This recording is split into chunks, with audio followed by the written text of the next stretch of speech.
Gates of Imagination presents The Tragedy of Romeo and Juliet by William Shakespeare. The Prologue. Enter chorus. Two households, both alike in dignity, in fair Verona, where we lay our scene, from ancient grudge break to new mutiny, where civil blood makes civil hands unclean. From forth the fatal loins of these two foes a pair of star-crossed lovers take their life, whose misadventured piteous overthrows doth with their death bury their parents' strife. The fearful passage of their death-marked love, and the continuance of their parents' rage, which but their children's end naught could remove, is now the 2 hours' traffic of our stage, the which, if you with patient ears attend, what here shall miss, our toil shall strive to mend. Act 1. Scene 1. A public place. Enter Samson and Gregory armed with swords and bucklers. Gregory, on my word, will not carry coals. No, for then we should be colliers. I mean, if we be in collar, we'll draw. Aye, while you live, draw your neck out of the collar. I strike quickly, being moved. But thou art not quickly moved to strike. A dog of the house of Montague moves me. To move is to stir, and to be valiant is to stand. Therefore, if thou art moved, thou run'st away. A dog of that house shall move me to stand. I will take the wall of any man or maid of Montagues.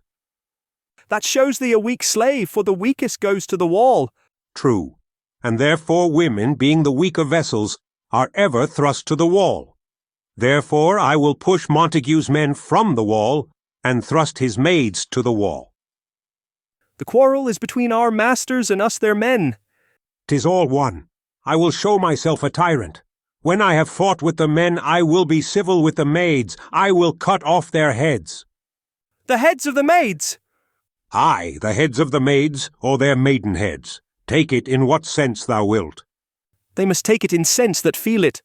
Me they shall feel while I am able to stand, and 'tis known I am a pretty piece of flesh. 'Tis well thou art not fish. If thou hadst been poor John. Draw thy tool. Here comes of the house of Montagues. Enter Abram and Balthazar. My naked weapon is out. Quarrel, I will back thee. How? Turn thy back and run. Fear me not. No, marry, I fear thee. Let us take the law of our sides. Let them begin. I will frown as I pass by, and let them take it as they list. Nay, as they dare. I will bite my thumb at them, which is disgrace to them if they bear it. Do you bite your thumb at us, sir? I do bite my thumb, sir. Do you bite your thumb at us, sir? Is the law of our side if I say aye? No. No, sir, I do not bite my thumb at you, sir. But I bite my thumb, sir. Do you quarrel, sir? Quarrel, sir? No, sir. But if you do, sir, I am for you. I serve as good a man as you. No better. Well, sir. Enter Benvolio. Say better. Here comes one of my master's kinsmen. Yes, better, sir. You lie. Draw if you be men. Gregory, remember thy washing blow. They fight.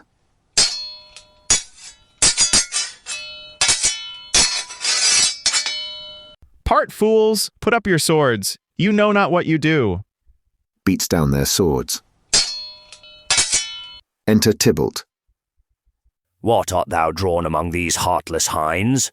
Turn thee, Benvolio, look upon thy death. I do but keep the peace. Put up thy sword, or manage it to part these men with me. What, drawn and talk of peace? I hate the word as I hate hell. All Montagues and thee, have at thee, coward. They fight. Enter 4 citizens with clubs. Clubs, bills, and partisans! Strike! Beat them down! Down with the Capulets! Down with the Montagues! Enter Capulet in his gown, and Lady Capulet. What noise is this? Give me my long sword, ho? A crutch! A crutch! Why call you for a sword? My sword, I say! Old Montague is come, and flourishes his blade in spite of me. Enter Montague and his Lady Montague. Thou villain, Capulet, hold me not. Let me go. Thou shalt not stir 1 foot to seek a foe. Enter Prince Aeschylus with attendants. Rebellious subjects, enemies to peace, profaners of this neighbour-stained steel, will they not hear? What, ho, you men, you beasts, that quench the fire of your pernicious rage, with purple fountains issuing from your veins, on pain of torture, from those bloody hands, throw your mistempered weapons to the ground, and hear the sentence of your moved prince. 3 civil brawls, bred of an airy word, by thee, old Capulet, and Montague, have thrice disturbed the quiet of our streets, and made Verona's ancient citizens cast by their grave beseeming ornaments to wield old partisans, in hands as old, cankered with peace, to part your cankered hate. If ever you disturb our streets again, your lives shall pay the forfeit of the peace. For this time all the rest depart away. You, Capulet, shall go along with me, and Montague, come you this afternoon, to know our farther pleasure in this case to old Freetown, our common judgment place. Once more, on pain of death, all men depart. Exeunt Prince and attendants, Capulet, Lady Capulet, Tybalt, citizens and servants. Who set this ancient quarrel new abroach? Speak, nephew. Were you by when it began? Here were the servants of your adversary, and yours, close fighting ere I did approach. I drew to part them. In the instant came the fiery Tybalt, with his sword prepared, which, as he breathed defiance to my ears, he swung about his head and cut the winds, who nothing hurt withal, hissed him in scorn. While we were interchanging thrusts and blows, came more and more, and fought on part and part, till the prince came, who parted either part. Oh, where is Romeo? Saw you him today? Right glad I am he was not at this fray. Madam, an hour before the worshipped sun peered forth the golden window of the east, a troubled mind drave me to walk abroad, where underneath the grove of sycamore that westward rooteth from this city side, so early walking did I see your son. Towards him I made, but he was ware of me, and stole into the covert of the wood. I, measuring his affections by my own, which then most sought where most might not be found, being one too many by my weary self, pursued my humor, not pursuing his, and gladly shunned who gladly fled from me. Many a morning hath he there been seen, with tears augmenting the fresh morning's dew, adding to clouds more clouds with his deep sighs. But all, so soon as the all-cheering sun should in the farthest east begin to draw the shady curtains from Aurora's bed, away from light steals home my heavy son, and private in his chamber pens himself, shuts up his windows, locks fair daylight out, and makes himself an artificial night. Black and portentous must this humour prove, unless good counsel may the cause remove. My noble uncle, do you know the cause? I neither know it nor can learn of him. Have you importuned him by any means?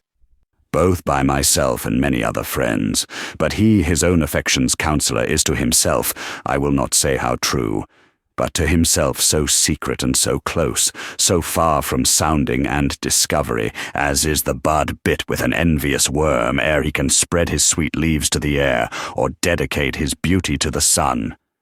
Could we but learn from whence his sorrows grow, we would as willingly give cure as know. Enter Romeo. See where he comes. So please you step aside, I'll know his grievance, or be much denied. I would thou wert so happy by thy stay to hear true shrift. Come, madam, let's away. Exeunt Montague and Lady Montague. Good morrow, cousin. Is the day so young? But news struck 9. Ay me, sad hours seem long. Was that my father that went hence so fast? It was. What sadness lengthens Romeo's hours? Not having that which having makes them short. In love? Out. Of love? Out of her favour where I am in love. Alas, that love so gentle in his view should be so tyrannous and rough in proof. Alas, that love, whose view is muffled still, should, without eyes, see pathways to his will. Where shall we dine? Oh me! What fray was here? Yet tell me not, for I have heard it all. Here's much to do with hate, but more with love. Why then, O brawling love, O loving hate, O anything of nothing first create, O heavy lightness, serious vanity, misshapen chaos of well-seeming forms, feather of lead, bright smoke, cold fire, sick health, still waking sleep, that is not what it is. This love feel I, that feel no love in this. Dost thou not laugh? No, cause I rather weep. Good heart, at what? At thy good heart's oppression. Why, such is love's transgression. Griefs of mine own lie heavy in my breast, which thou wilt propagate to have it pressed with more of thine. This love that thou hast shown doth add more grief to too much of mine own. Love is a smoke made with the fume of sighs, being purged, a fire sparkling in lovers' eyes, being vexed, a sea nourished with lovers' tears. What is it else? A madness most discreet, a choking gall, and a preserving sweet. Farewell, my cuz. Going. Soft. I will go along, and if you leave me so, you do me wrong. Tut, I have lost myself. I am not here. This is not Romeo. He's some other where. Tell me in sadness who is that you love. What, shall I groan and tell thee? Groan? Why, no. But sadly tell me who. Bid a sick man in sadness make his will, a word ill urged to one that is so ill. In sadness, cousin, I do love a woman. I aimed so near when I supposed you loved. A right good markman, and she's fair I love. A right fair mark, fair cause, is soonest hit. Well, in that hit you miss. She'll not be hit with Cupid's arrow, she hath Dian's wit. And in strong proof of chastity well armed, from love's weak childish bow she lives uncharmed. She will not stay the siege of loving terms, nor bide th' encounter of assailing eyes, nor ope her lap to saint-seducing gold. Oh, she's rich in beauty, only poor that when she dies, with beauty dies her store. Then she hath sworn that she will still live chaste? She hath, and in that sparing makes huge waste. For beauty starved with her severity cuts beauty off from all posterity. She is too fair, too wise, wisely too fair to merit bliss by making me despair. She hath forsworn to love, and in that vow do I live dead that live to tell it now. Be ruled by me, forget to think of her. Oh, teach me how I should forget to think. By giving liberty unto thine eyes, examine other beauties. 'Tis the way to call hers, exquisite in question more. These happy masks that kiss fair ladies' brows, being black, puts us in mind they hide the fair. He that is strucken blind cannot forget the precious treasure of his eyesight lost. Show me a mistress that is passing fair. What doth her beauty serve but as a note, where I may read who passed that passing fair? Farewell, thou canst not teach me to forget. I'll pay that doctrine, or else die in debt. Scene 2. A street. Enter Capulet, Paris, and Servant. But Montague is bound as well as I in penalty alike, and 'tis not hard, I think, for men so old as we to keep the peace. Of honourable reckoning are you both, and pity 'tis you lived at odds so long. But now, my lord, what say you to my suit? But saying o'er what I have said before, my child is yet a stranger in the world. She hath not seen the change of 14 years. Let 2 more summers wither in their pride, ere we may think her ripe to be a bride. Younger than she are happy mothers made. And too soon marred are those so early made. The earth hath swallowed all my hopes but she. She is the hopeful lady of my earth. But woo her, gentle Paris, get her heart. My will to her consent is but a part, and she agree within her scope of choice lies my consent and fair according voice. This night I hold an old accustomed feast, whereto I have invited many a guest, such as I love, and you among the store, one more most welcome, makes my number more. At my poor house look to behold this night, earth treading stars that make dark heaven light. Such comfort as do lusty young men feel, when well-apparelled April on the heel of limping winter treads, even such delight among fresh female buds shall you this night inherit at my house. Here all see, and like her most, whose merit most shall be, which, on more view of many mine, being one, may stand in number, though in reckoning none. Come, go with me, go, Sirrah, trudge about through fair Verona, find those persons out, whose names are written there. Gives a paper. And to them say, my house, and welcome on their pleasure stay. Exeunt Capulet and Paris.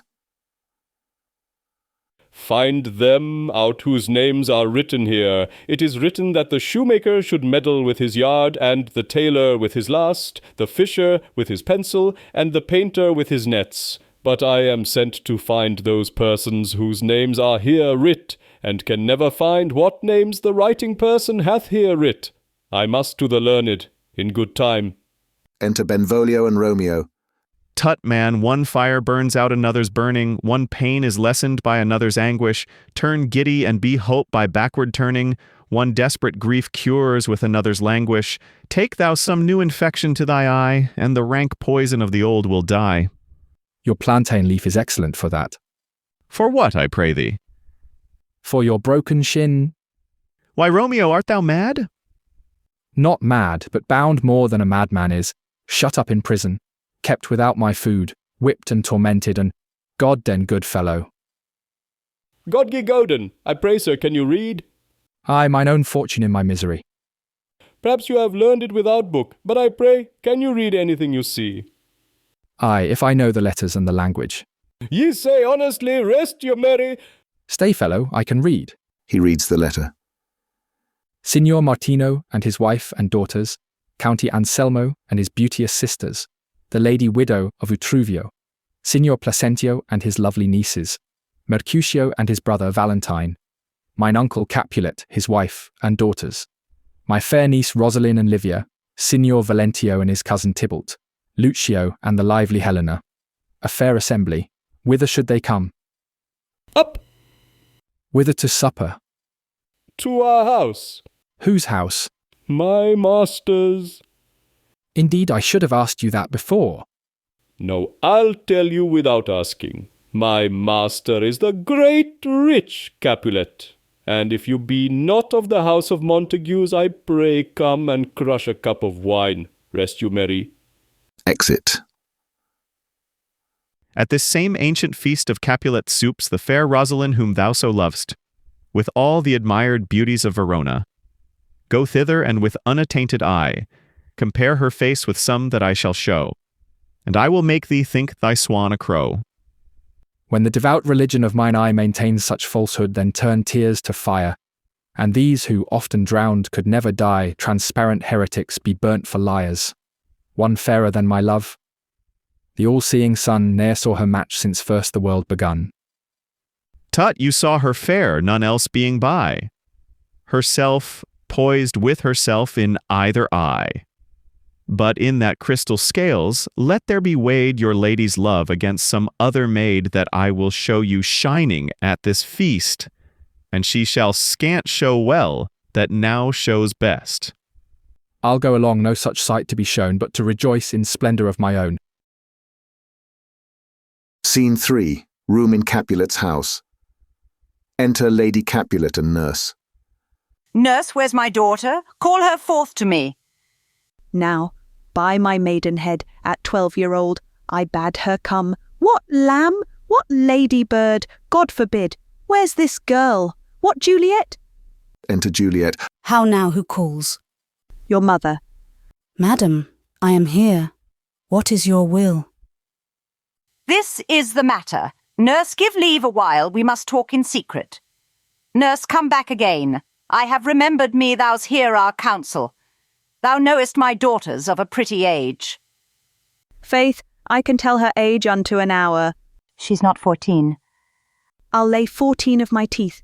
And yet, to my teen be it spoken, I have but 4. She is not 14. how long is it now to Lammas tide? A fortnight and odd days. Even or odd of all days in the year, come Lammas Eve at night shall she be 14. Susan and she, God rest all Christian souls, were of an age. Well, Susan is with God, she was too good for me. But as I said, on Lammas Eve at night shall she be 14.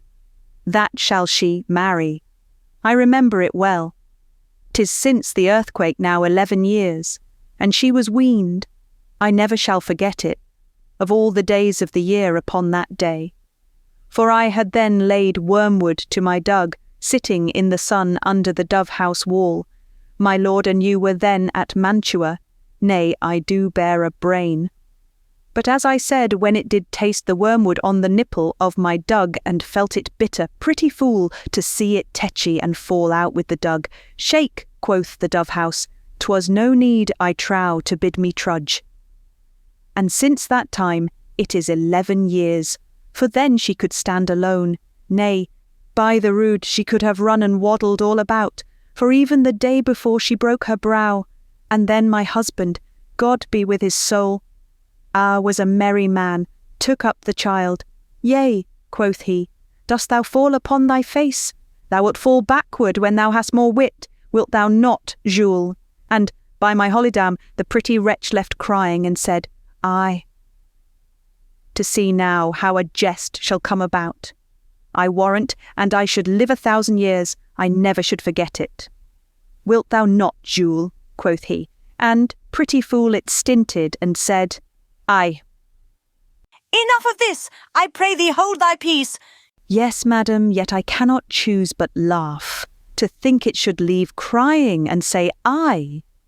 And yet I warrant it had upon it brow a bump as big as a young cockerel's stone, a perilous knock, and it cried bitterly. Yea, quoth my husband, fall'st upon thy face, thou wilt fall backward when thou comest to age, wilt thou not, Jules? It stinted and said, Aye. And stint thou too, I pray thee, nurse, say I. Peace I have done. God mark thee to his grace, thou wast the prettiest babe that e'er I nursed, and I might live to see thee married once. I have my wish. Marry. That marry is the very theme I came to talk of. Tell me, daughter Juliet, how stands your disposition to be married? It is an honour that I dream not of. An honour! Were not I thine only nurse, I would say thou hadst sucked wisdom from thy teat. Well, think of marriage now. Younger than you, here in Verona, ladies of esteem are made already mothers. By my count, I was your mother, much upon these years that you are now a maid. Thus, then, in brief, the valiant Paris seeks you for his love. A man, young lady. Lady, such a man as all the world, why, he's a man of wax. Verona's summer hath not such a flower. Nay, he's a flower, in faith a very flower. What say you? Can you love the gentleman? This night you shall behold him at our feast. Read o'er the volume of young Paris's face, and find delight writ there with beauty's pen. Examine every married lineament, and see how one another lends content, and what obscured in this fair volume lies, find written in the margent of his eyes. This precious book of love, this unbound lover, to beautify him only lacks a cover. The fish lives in the sea, and 'tis much pride for fair without the fair within to hide. That book in many's eyes doth share the glory, that in gold clasps locks in the golden story. So shall you share all that he doth possess, by having him, making yourself no less. No less, nay bigger. Women grow by men. Speak briefly, can you like of Paris's love? I'll look to like if looking liking move. But no more deep will I endart mine eye than your consent gives strength to make it fly. Enter a servant. Madam, the guests are come. Supper served up, you called. My young lady asked for. The nurse cursed in the pantry, and everything in extremity. I must hence to wait. I beseech you follow straight. We follow thee. Exit servant. Juliet, the county stays. Go, girl, seek happy nights to happy days. Scene 4. A street. Enter Romeo, Mercutio, Benvolio, with 5 or 6 maskers, torchbearers and others. What shall this speech be spoke for our excuse, or shall we on without apology? The date is out of such prolixity. We'll have no Cupid hoodwinked with a scarf, bearing a Tartar's painted bow of lath, scaring the ladies like a crow-keeper. Nor no without book prologue faintly spoke, after the prompter, for our entrance. But let them measure us by what they will. We'll measure them a measure and be gone. Give me a torch, I am not for this ambling. Being but heavy, I will bear the light. Nay, gentle Romeo, we must have you dance. Not I, believe me, you have dancing shoes with nimble soles. I have a soul of lead, so stakes me to the ground I cannot move. You are a lover, borrow Cupid's wings, and soar with them above a common bound. I am too sore and pierced with his shaft to soar with his light feathers, and so bound I cannot bound a pitch above dull woe. Under love's heavy burden do I sink. And to sink in it should you burden love, too great oppression for a tender thing. Is love a tender thing? It is too rough, too rude, too boisterous, and it pricks like thorn.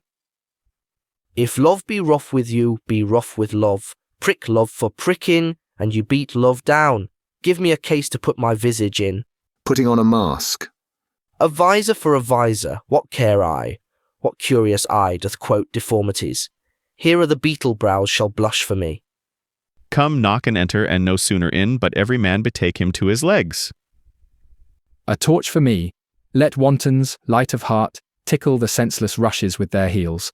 For I am proverbed with a grandsire phrase, I'll be a candle holder and look on. The game was ne'er so fair, and I am done. Tut! Done's the mouse, the constable's own word. If thou art done, we'll draw thee from the mire, or save your reverence, love, wherein thou stickest up to the ears. Come, we burn daylight, ho. Nay, that's not so. I mean, sir, in delay, we waste our lights in vain, lights by day, take our good meaning, for our judgment sits 5 times in that ere once in our 5 wits. And we mean well in going to this mask, but 'tis no wit to go. Why, may one ask? I dreamt a dream tonight. And so did I. Well, what was yours? That dreamers often lie. In bed asleep, while they do dream things true. Oh, then, I see Queen Mab hath been with you. She is the fairies' midwife, and she comes in shape no bigger than an agate stone, on the forefinger of an alderman, drawn with a team of little atomies over men's noses as they lie asleep, her wagon spokes made of long spinners' legs, the cover of the wings of grasshoppers, her traces of the smallest spider's web, the collars of the moonshine's watery beams, her whip of cricket's bone, the lash of film, her wagoner, a small grey-coated gnat, not half so big as a round little worm pricked from the lazy finger of a maid. Her chariot is an empty hazelnut, made by the joiner squirrel or old grub, time out of mind, the fairies' coachmakers, and in this state she gallops night by night through lovers' brains, and then they dream of love, or courtiers' knees, that dream on curtsies straight, or lawyers' fingers, who straight dream on fees, or ladies' lips, who straight on kisses dream, which oft the angry Mab with blisters plagues, because their breaths with sweetmeats tainted are. Sometime she gallops o'er a courtier's nose, and then dreams he of smelling out a suit, and sometime comes she with a tithe-pig's tail, tickling a parson's nose as a lies asleep, then dreams he of another benefice.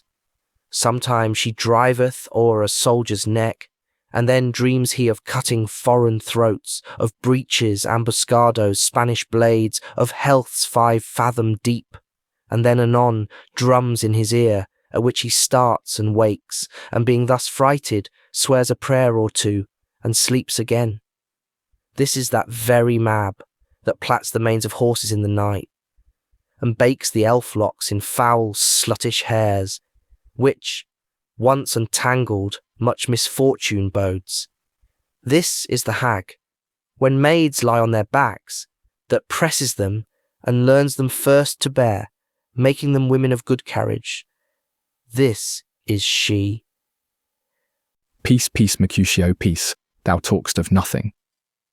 True, I talk of dreams, which are the children of an idle brain, begot of nothing but vain fantasy, which is as thin of substance as the air, and more inconstant than the wind, who woos even now the frozen bosom of the north, and being angered, puffs away from thence, turning his side to the dew-dropping south. This wind you talk of blows us from ourselves. Supper is done, and we shall come too late. I fear too early, for my mind misgives some consequence yet hanging in the stars, shall bitterly begin his fearful date with this night's revels, and expire the term of a despised life, closed in my breast by some vile forfeit of untimely death. But he that hath the steerage of my course direct my suit. On, lusty gentlemen. Strike drum. Scene 5. A hall in Capulets' house. Musicians waiting. Enter servants. Where's Potpan, that he helps not to take away? He shift a trencher, he scrape a trencher. When good manners shall lie all in one or two men's hands, and they unwashed too, 'tis a foul thing. Away with the joined stools, remove the cork cupboard, look to the plate. Good thou, save me a piece of marchpane, and as thou loves me, let the porter let in Susan Grindstone and Nell. Antony and Potpan. Aye, boy, ready. You are looked for and called for, asked for and sought for in the great chamber. We cannot be here and there too. Cheerly, boys, be brisk a while, and the longer liver take all. Exeunt. Enter Capulet, etc., with the guests and gentlewomen to the maskers. Welcome, gentlemen. Ladies that have their toes unplagued with corns will have a bout with you. Ah, my mistresses, which of you all will now deny to dance? She that makes dainty, she, I'll swear, hath corns. Am I come near ye now? Welcome, gentlemen. I have seen the day that I have worn a visor, and could tell a whispering tale in a fair lady's ear, such as would please. 'Tis gone, 'tis gone, 'tis gone. You are welcome, gentlemen. Come, musicians, play. A hall, give room, and foot it, girls. Music plays and they dance. More light, you knaves, and turn the tables up, and quench the fire. The room is grown too hot. Ah, sirrah, this unlooked-for sport comes well. Nay, sit, good cousin Capulet, for you and I are past our dancing days. How long is't now since last yourself and I were in a mask? By a lady 30 years. What, man? 'Tis not so much, 'tis not so much. 'Tis since the nuptial of Lucentio, come Pentecost as quickly as it will, some 25 years, and then we mask. 'Tis more, his son is elder, sir. His son is 30. Will you tell me that? His son was but a ward 2 years ago. What lady is that, which doth enrich the hand of yonder knight? I know not, sir.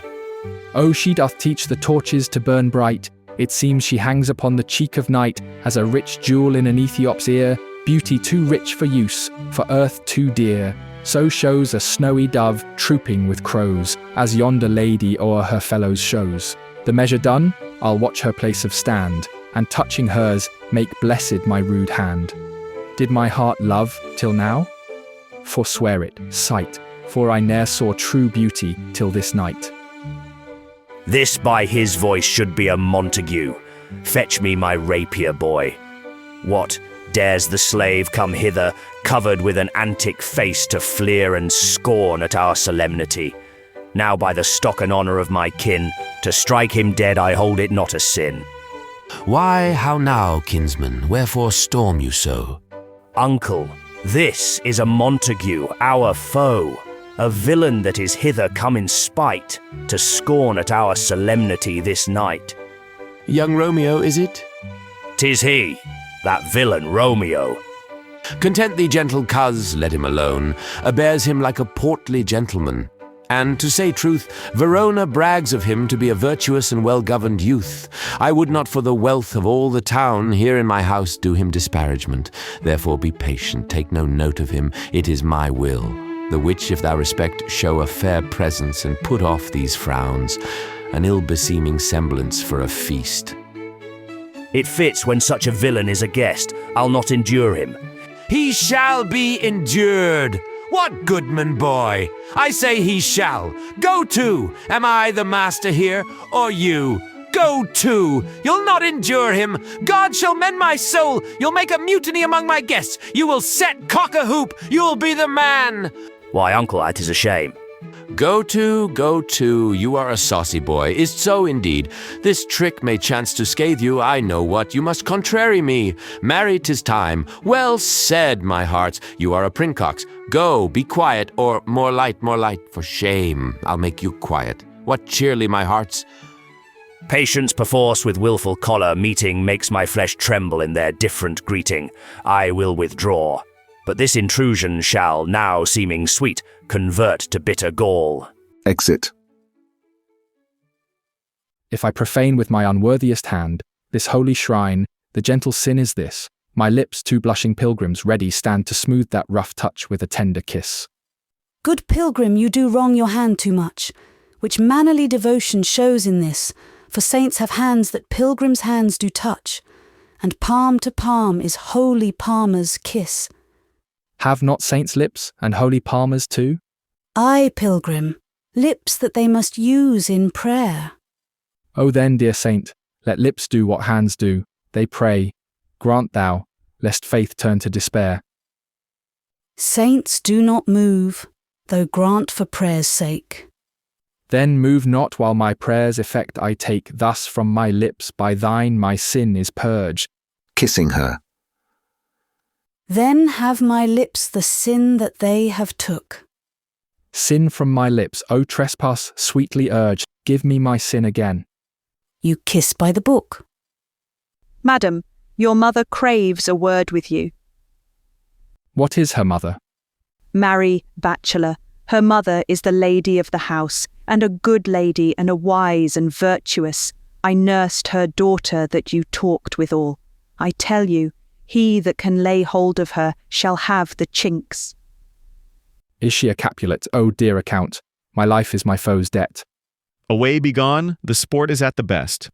Aye, so I fear, the more is my unrest. Nay, gentlemen, prepare not to be gone. We have a trifling, foolish banquet towards. Is it e'en so? Why then I thank you all, I thank you, honest gentlemen. Good night. More torches here. Come on then, let's to bed. Ah, sirrah, by my fay it waxes late. I'll to my rest. Exeunt all but Juliet and nurse. Come hither, nurse. What is yon gentleman? The son and heir of old Tiberio. What's he that now is going out of door? Marry, that I think be young Petruchio. What's he that follows here that would not dance? I know not. Go ask his name. If he be married, my grave is like to be my wedding bed. His name is Romeo and a Montague, the only son of your great enemy. My only love sprung from my only hate, too early seen unknown and known too late. Prodigious birth of love it is to me, that I must love a loathed enemy. What's this? What's this? A rhyme I learned even now of one I danced withal. One calls within, Juliet. Anon, anon, come let's away, the strangers all are gone. Act 2. Enter chorus. Now old desire doth in his deathbed lie, and young affection gapes to be his heir, that fair for which love groaned for and would die, with tender Juliet matched, is now not fair. Now Romeo is beloved, and loves again, alike bewitched by the charm of looks. But to his foe supposed he must complain, and she steal love's sweet bait from fearful hooks. Being held a foe, he may not have access to breathe such vows as lovers used to swear. And she as much in love, her means much less to meet her new beloved anywhere. But passion lends them power, time means to meet, tempering extremities with extreme sweet. Scene 1. An open place adjoining Capulet's garden. Enter Romeo. Can I go forward when my heart is here? Turn back, dull earth, and find thy centre out. He climbs the wall and leaps down within it. Enter Benvolio and Mercutio. Romeo, my cousin Romeo, Romeo.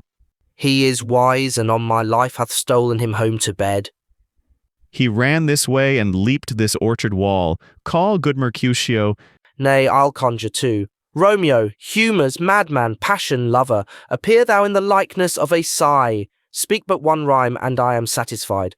Cry but ah me, pronounce but love and dove. Speak to my gossip. Venus, one fair word, one nickname for her purblind son and heir, young Abraham Cupid, he that shot so trim when King Cophetua loved the beggar maid. He heareth not, he stirreth not, he moveth not.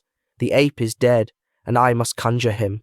I conjure thee by Rosalind's bright eyes, by her high forehead and her scarlet lip, by her fine foot, straight leg, and quivering thigh, and the domains that there adjacent lie, that in thy likeness thou appear to us.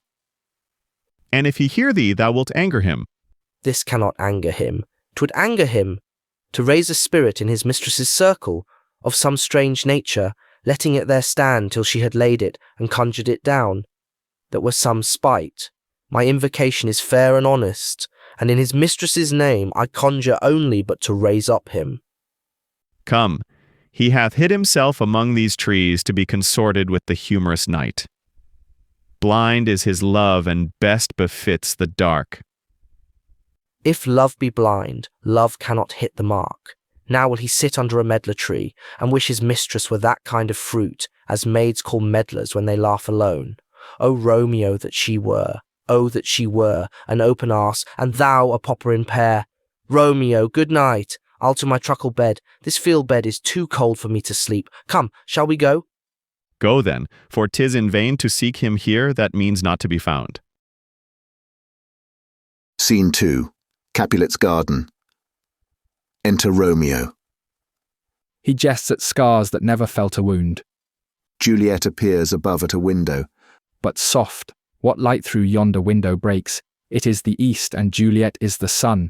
Arise, fair sun, and kill the envious moon, who is already sick and pale with grief, that thou her maid art far more fair than she. Be not her maid, since she is envious. Her vestal livery is but sick and green, and none but fools do wear it. Cast it off. It is my lady, oh, it is my love. Oh, that she knew she were. She speaks, yet she says nothing. What of that? Her eye discourses, I will answer it. I am too bold, 'tis not to me she speaks.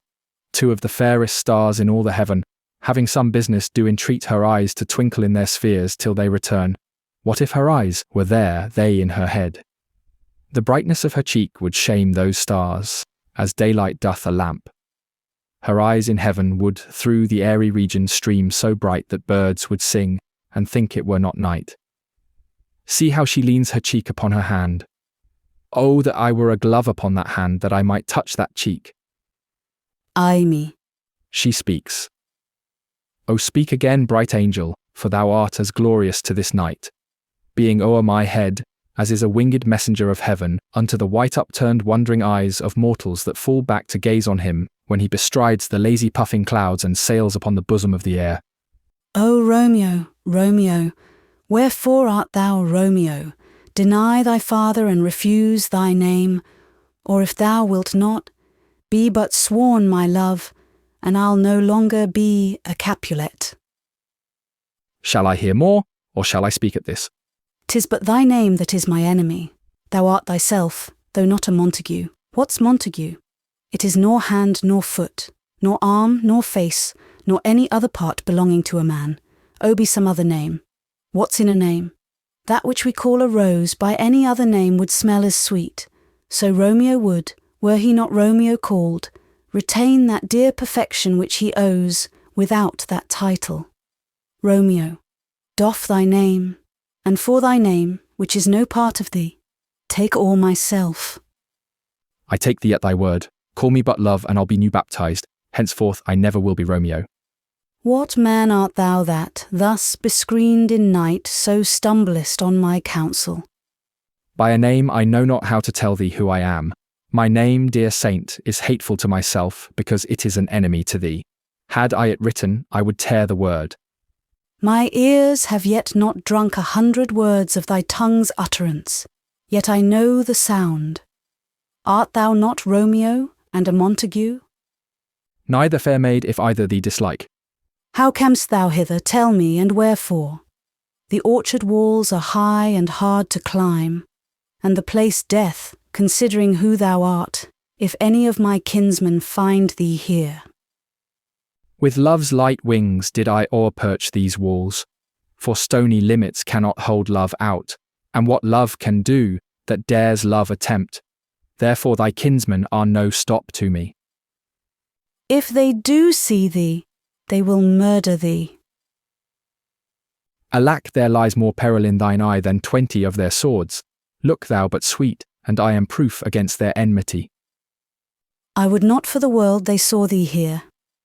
I have night's cloak to hide me from their eyes, and but thou love me, let them find me here. My life were better ended by their hate than death prorogued, wanting of thy love. By whose direction foundst thou out this place? By love that first did prompt me to inquire, he lent me counsel and I lent him eyes. I am no pilot, yet wert thou as far as that vast shore washed with the farthest sea, I should adventure for such merchandise. Thou knowest the mask of night is on my face, else would a maiden blush bepaint my cheek for that which thou hast heard me speak tonight. Fain would I dwell on form, fain deny what I have spoke, but farewell compliment. Dost thou love me? I know thou wilt say aye, and I will take thy word. Yet if thou swear'st, thou mayst prove false. At lovers' perjuries they say Jove laughs.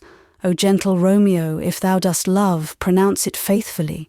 Or if thou thinkest I am too quickly won, I'll frown and be perverse and say thee nay, so thou wilt woo. But else, not for the world. In truth, fair Montague, I am too fond, and therefore thou mayest think my haviour light. But trust me, gentlemen, I'll prove more true than those that have more cunning to be strange. I should have been more strange, I must confess, but that thou overheardst, ere I was ware, my true love-passion. Therefore pardon me, and not impute this yielding to light love, which the dark night hath so discovered. Lady, by yonder blessed moon I vow, that tips with silver all these fruit-tree tops. O swear not by the moon, th' inconstant moon, that monthly changes in her circled orb, lest that thy love prove likewise variable. What shall I swear by? Do not swear at all, or if thou wilt swear by thy gracious self, which is the god of my idolatry, and I'll believe thee. If my heart's dear love. Well, do not swear. Although I joy in thee, I have no joy of this contract tonight. It is too rash, too unadvised, too sudden, too like the lightning, which doth cease to be ere one can say, it lightens, sweet, good night. This bud of love, by summer's ripening breath, may prove a beauteous flower when next we meet. Good night, as sweet repose and rest come to thy heart as that within my breast. O wilt thou leave me so unsatisfied? What satisfaction canst thou have tonight? The exchange of thy love's faithful vow for mine. I gave thee mine before thou didst request it, and yet I would it were to give again. Wouldst thou withdraw it, for what purpose, love? But to be frank and give it thee again, and yet I wish but for the thing I have. My bounty is as boundless as the sea, my love as deep. The more I give to thee, the more I have, for both are infinite. I hear some noise within. Dear love, adieu. Nurse calls within. Anon, good nurse, sweet Montague, be true. Stay but a little, I will come again. Exit Juliet. O blessed, blessed night, I am afeard. Being in night, all this is but a dream, too flattering sweet to be substantial. Enter Juliet above, again. 3 words, dear Romeo, and good night indeed. If that thy bent of love be honourable, thy purpose marriage, send me word tomorrow, by one that I'll procure to come to thee, where and what time thou wilt perform the rite, and all my fortunes at thy foot I'll lay, and follow thee, my lord, throughout the world. Madam, I come anon. But if thou meanest not well, I do beseech thee. Madam, by and by I come, to cease thy strife, and leave me to my grief. Tomorrow will I send. So thrive my soul. 1,000 times good night. Exit Juliet. 1,000 times the worse to want thy light. Love goes toward love as schoolboys from their books, but love from love toward school with heavy looks. Re-enter Juliet above. Hist, Romeo, hist, oh, for a falconer's voice, to lure this tassel gentle back again. Bondage is hoarse and may not speak aloud, else would I tear the cave where echo lies, and make her airy tongue more hoarse than mine, with repetition of my Romeo's name. It is my soul that calls upon my name. How silver sweet sound lovers' tongues by night, like softest music to attending ears. Romeo? My dear. What o'clock tomorrow shall I send to thee? By the hour of 9. I will not fail. 'Tis 20 years till then. I have forgot why I did call thee back. Let me stand here till thou remember it. I shall forget to have thee still stand there remembering how I love thy company. And I'll still stay to have thee still forget, forgetting any other home but this. 'Tis almost morning. I would have thee gone, and yet no farther than a wanton's bird, that lets it hop a little from her hand, like a poor prisoner in his twisted gyves, and with a silk thread plucks it back again, so loving jealous of his liberty. I would I were thy bird. Sweet, so would I, yet I should kill thee with much cherishing. Good night, good night. Parting is such sweet sorrow, that I shall say good night till it be morrow. Exit Juliet. Sleep dwell upon thine eyes, peace in thy breast. Would I were sleep and peace, so sweet to rest. Hence will I to my ghostly sire's cell, his help to crave, and my dear hap to tell. Scene 3. Friar Lawrence's cell. Enter Friar Lawrence with a basket. The grey-eyed morn smiles on the frowning night, checkering the eastern clouds with streaks of light, and fleckled darkness like a drunkard reels from forth day's pathway, made by Titan's fiery wheels. Now, ere the sun advance his burning eye, the day to cheer and night's dank dew to dry, I must upfill this osier cage of ours with baleful weeds and precious juiced flowers. The earth that's nature's mother is her tomb. What is her burying grave? That is her womb. And from her womb, children of divers kind, we sucking on her natural bosom find. Many for many virtues excellent, none but for some, and yet all different.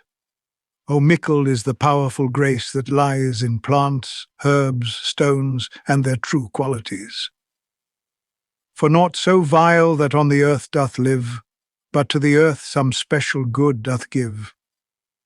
Nor aught so good but strained from that fair use, revolts from true birth, stumbling on abuse. Virtue itself turns vice being misapplied, and vice sometimes by action dignified. Enter Romeo. Within the infant rind of this weak flower poison hath residence and medicine power. For this, being smelt, with that part cheers each part, being tasted, slays all senses with the heart. Two such opposed kings encamp them still in man as well as herbs, grace and rude will, and where the worser is predominant, full soon the canker death eats up that plant. Good morrow, father. Benedicit, what early tongue so sweet saluteth me? Young son, it argues a distempered head so soon to bid good morrow to thy bed. Care keeps his watch in every old man's eye, and where care lodges sleep will never lie.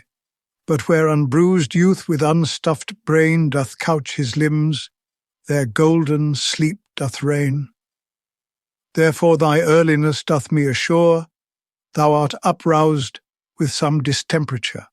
Or if not so, then here I hit it right. Our Romeo hath not been in bed tonight. That last is true, the sweeter rest was mine. God pardon sin, wast thou with Rosalind? With Rosalind, my ghostly father. No, I have forgot that name, and that name's woe. That's my good son. But where hast thou been then? I'll tell thee ere thou ask it me again.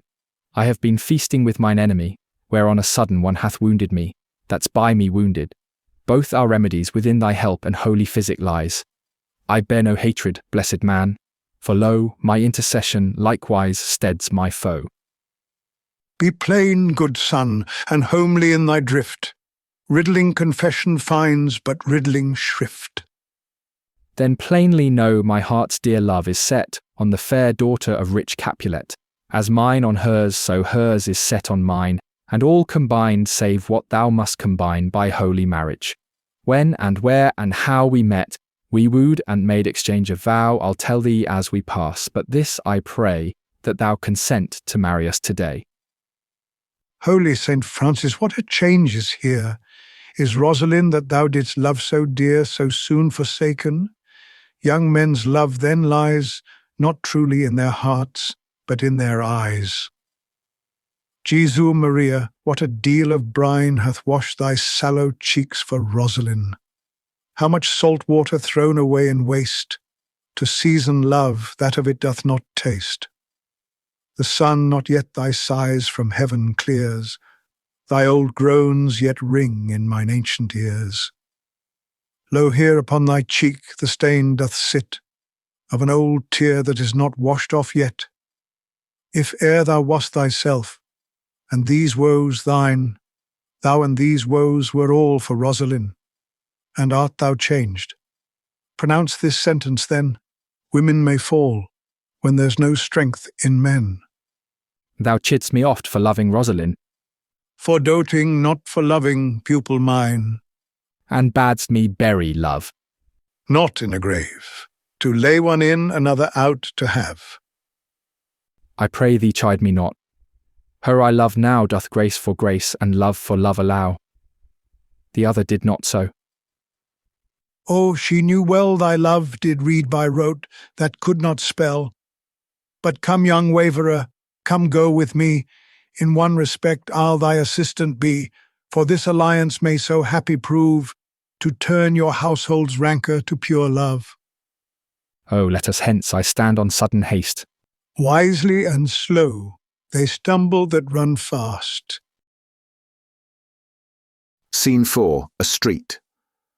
Enter Benvolio and Mercutio. Where the devil should this Romeo be? Came he not home tonight? Not to his father's, I spoke with his man. Why, that same pale hard-hearted wench, that Rosalind, torments him so that he will sure run mad. Tybalt, the kinsman to old Capulet, hath sent a letter to his father's house. A challenge, on my life. Romeo will answer it. Any man that can write may answer a letter. Nay, he will answer the letter's master. How he dares, being dared. Alas, poor Romeo, he is already dead, stabbed with a white wench's black eye, run through the ear with a love song, the very pin of his heart cleft with the blind bowboy's butt shaft. And is he a man to encounter Tybalt? Why, what is Tybalt? More than prince of cats. Oh, he's the courageous captain of compliments. He fights as you sing prick song, keeps time, distance, and proportion. He rests his minim rest, 1, 2, and the third in your bosom.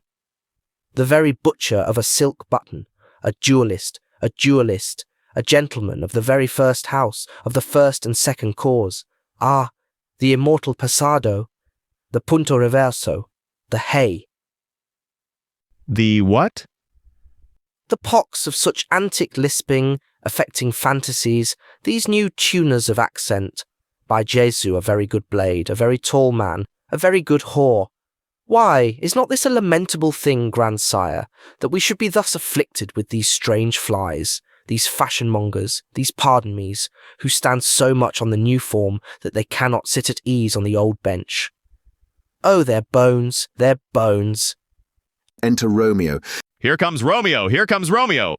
Without his roe like a dried herring. Oh, flesh, flesh, how art thou fishified?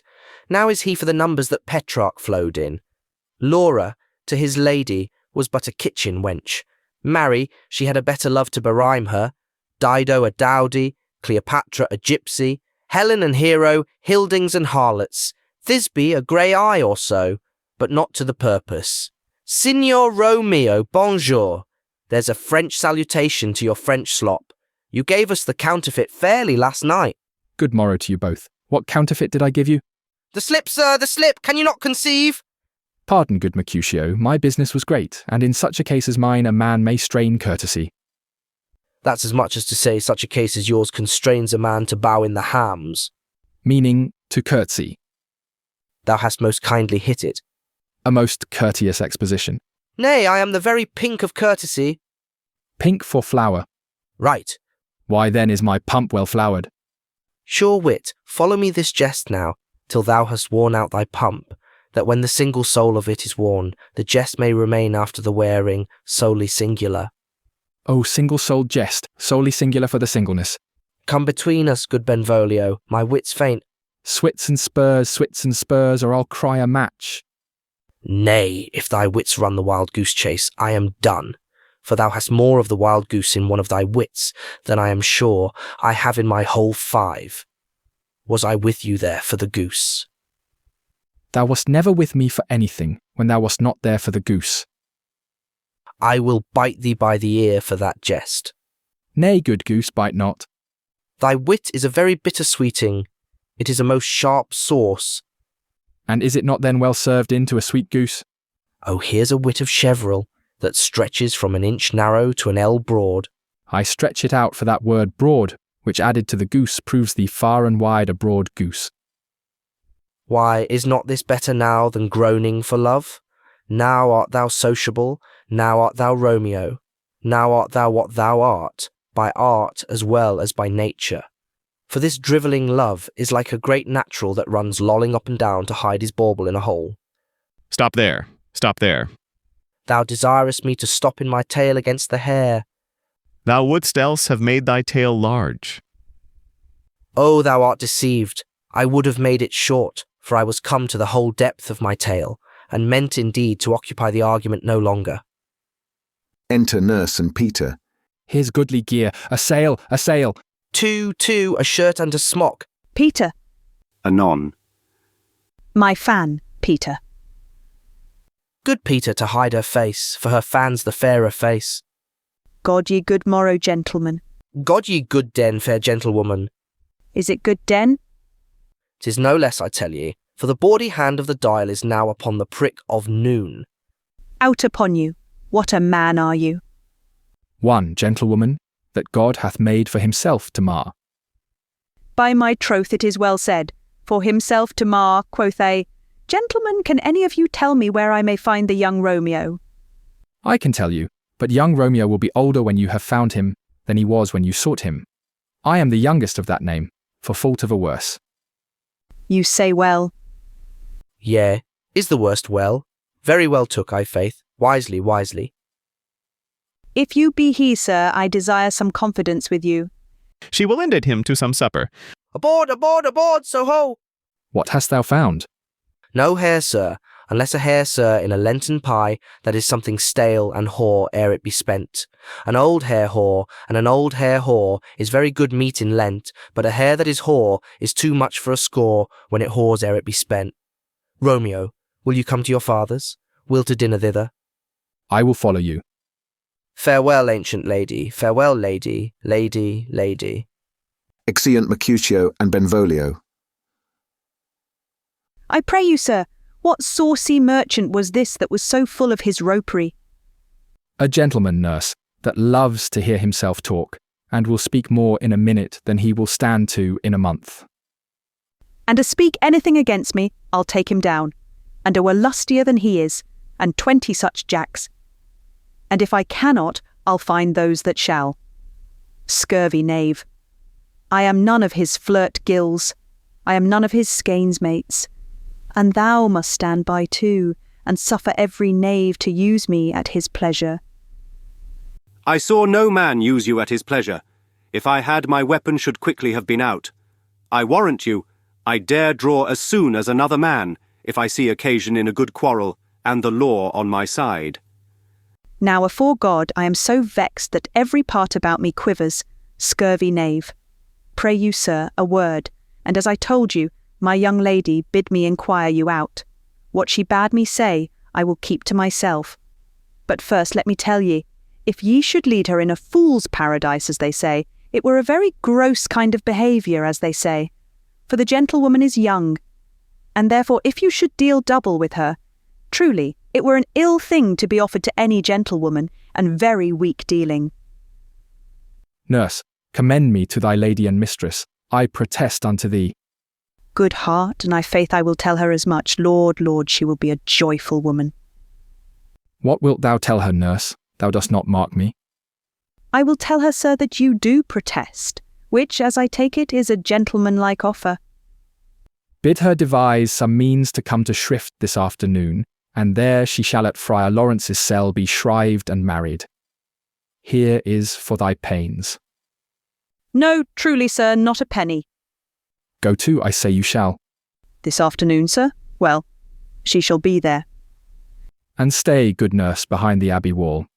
Within this hour my man shall be with thee, and bring thee cords made like a tackled stair, which to the high topgallant of my joy must be my convoy in the secret night. Farewell, be trusty, and I'll quit thy pains. Farewell, commend me to thy mistress. Now God in heaven bless thee.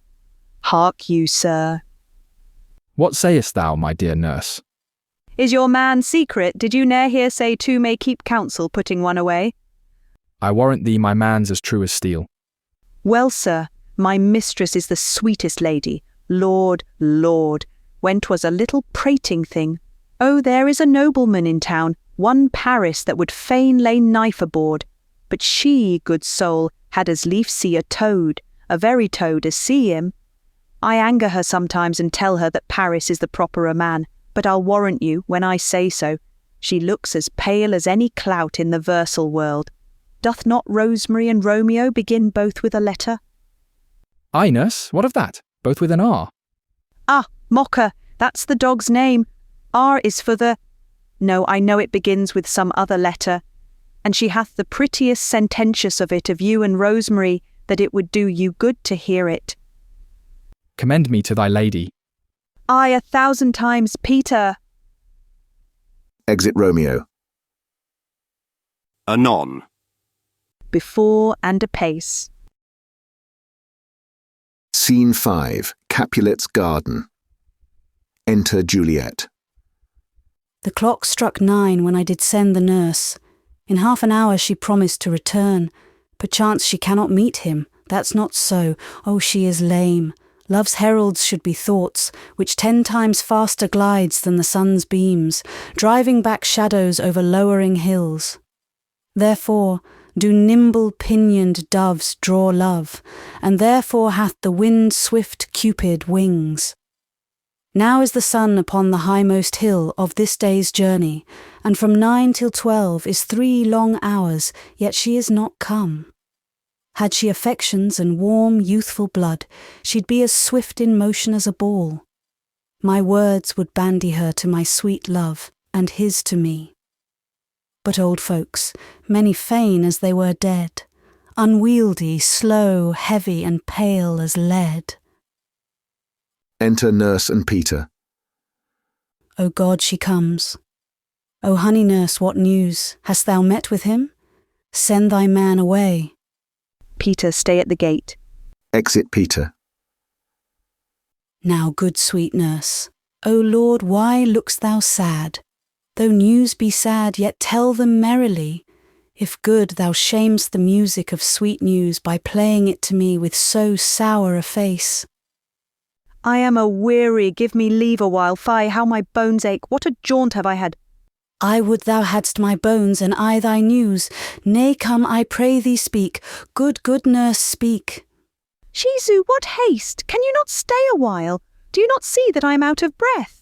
How art thou out of breath when thou hast breath to say to me that thou art out of breath? The excuse that thou dost make in this delay is longer than the tale thou dost excuse. Is thy news good or bad? Answer to that. Say either, and I'll stay the circumstance. Let me be satisfied. Is't good or bad? Well, you have made a simple choice. You know not how to choose a man. Romeo? No, not he. Though his face be better than any man's, yet his leg excels all men's, and for a hand and a foot and a body, though they be not to be talked on, yet they are past compare. He is not the flower of courtesy, but I'll warrant him as gentle as a lamb. Go thy ways, wench. Serve God. What? Have you dined at home? No, but all this did I know before. What says he of our marriage? What of that? Lord, how my head aches. What a head have I. It beats as it would fall in 20 pieces. My back a t'other side. Oh, my back, my back. Beshrew your heart for sending me about to catch my death with jauncing up and down. Faith, I am sorry that thou art not well. Sweet, sweet, sweet nurse, tell me, what says my love? Your love says like an honest gentleman, and a courteous, and a kind, and a handsome, and I warrant a virtuous. Where is your mother? Where is my mother? Why, she is within. Where should she be? How oddly thou repliest. Your love says like an honest gentleman. Where is your mother? O God's lady dear, are you so hot? Marry, come up, I trow. Is this the poultice for my aching bones? Henceforward do your messages yourself. Here's such a coil. Come, what says Romeo? Have you got leave to go to shrift today? I have. Then hie you hence to Friar Lawrence's cell. There stays a husband to make you a wife. Now comes the wanton blood up in your cheeks. They'll be in scarlet straight at any news. Hie you to church. I must another way to fetch a ladder by the which your love must climb a bird's nest soon when it is dark. I am the drudge, and toil in your delight, but you shall bear the burden soon at night. Go, I'll to dinner, hie you to the cell. Hie to high fortune, honest nurse, farewell. Scene 6. Friar Lawrence's cell. Enter Friar Lawrence and Romeo. So smile the heavens upon this holy act, that after hours with sorrow chide us not. Amen, amen. But come what sorrow can, it cannot countervail the exchange of joy that one short minute gives me in her sight. Do thou but close our hands with holy words. Then love devouring death do what he dare. It is enough I may but call her mine. These violent delights have violent ends, and in their triumph die, like fire and powder which as they kiss consume. The sweetest honey is loathsome in his own deliciousness, and in the taste confounds the appetite. Therefore love moderately, long love doth so, too swift arrives as tardy as too slow. Enter Juliet. Here comes the lady. Oh, so light a foot will ne'er wear out the everlasting flint. A lover may bestride the gossamers that idles in the wanton summer air, and yet not fall. So light is vanity. Good even to my ghostly confessor. Romeo shall thank thee, daughter, for us both. As much to him, else is his thanks too much. Ah, Juliet, if the measure of thy joy be heaped like mine, and that thy skill be more to blazon it, then sweeten with thy breath this neighbour air, and let rich music's tongue unfold the imagined happiness that both receive in either by this dear encounter. Conceit more rich in matter than in words, brags of his substance, not of ornament. They are but beggars that can count their worth, but my true love is grown to such excess, I cannot sum up some of half my wealth. Come with me, and we will make short work. For by your leaves you shall not stay alone, till Holy Church incorporate two in one. Act 3. Scene 1. A public place. Enter Mercutio, Benvolio, page, and servants. I pray thee, good Mercutio, let's retire. The day is hot, the Capulets abroad, and if we meet, we shall not 'scape a brawl, for now these hot days is the mad blood stirring. Thou art like one of these fellows that, when he enters the confines of a tavern, claps me his sword upon the table and says, God send me no need of thee, and by the operation of the second cup draws him on the draw, when indeed there is no need. Am I like such a fellow? Come, come, thou art as hot a Jack in thy mood as any in Italy, and as soon moved to be moody, and as soon moody to be moved. And what too? Nay, and there were two such, we should have none shortly, for one would kill the other. Thou, why, thou wilt quarrel with a man that hath a hair more or a hair less in his beard than thou hast. Thou wilt quarrel with a man for cracking nuts, having no other reason but because thou hast hazel eyes. What eye but such an eye would spy out such a quarrel? Thy head is as full of quarrels as an egg is full of meat, and yet thy head hath been beaten as addle as an egg for quarrelling. Thou hast quarrelled with a man for coughing in the street, because he hath wakened thy dog that hath lain asleep in the sun. Didst thou not fall out with a tailor for wearing his new doublet before Easter? With another for tying his new shoes with an old riband? And yet thou wilt tutor me from quarrelling. And I were so apt to quarrel as thou art, any man should buy the fee simple of my life for an hour and a quarter.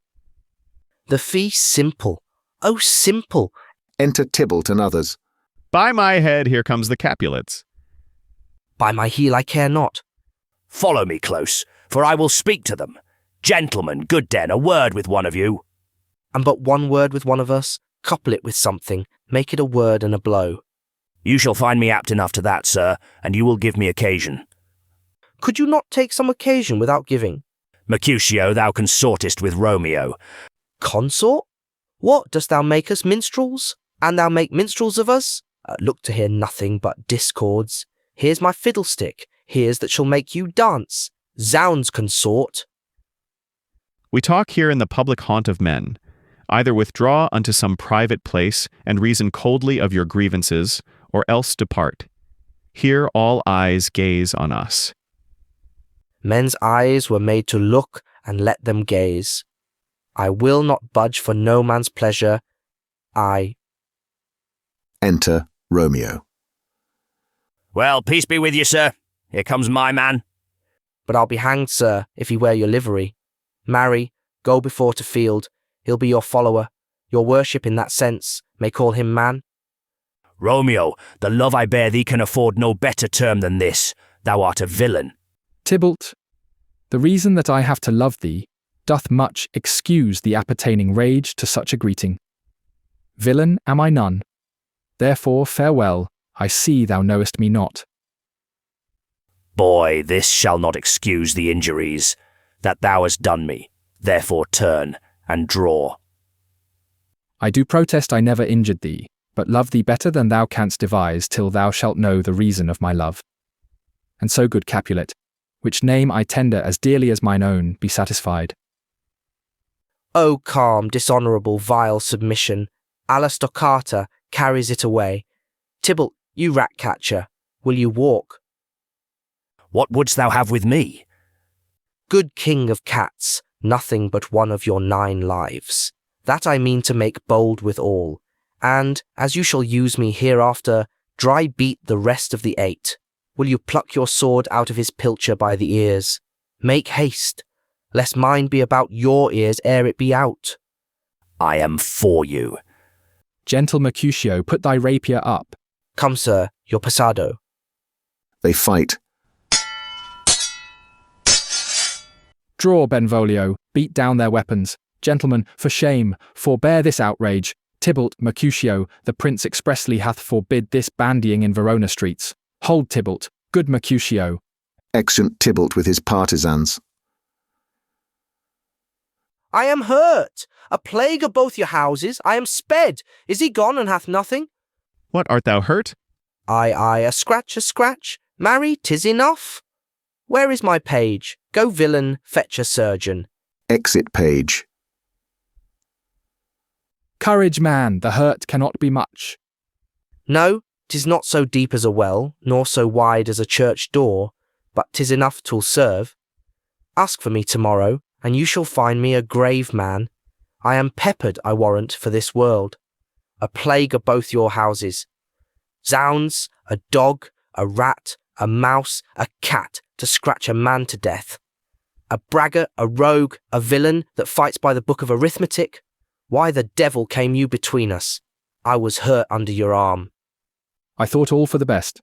Help me into some house, Benvolio, or I shall faint. A plague are both your houses. They have made worms meat of me. I have it, and soundly too. Your houses.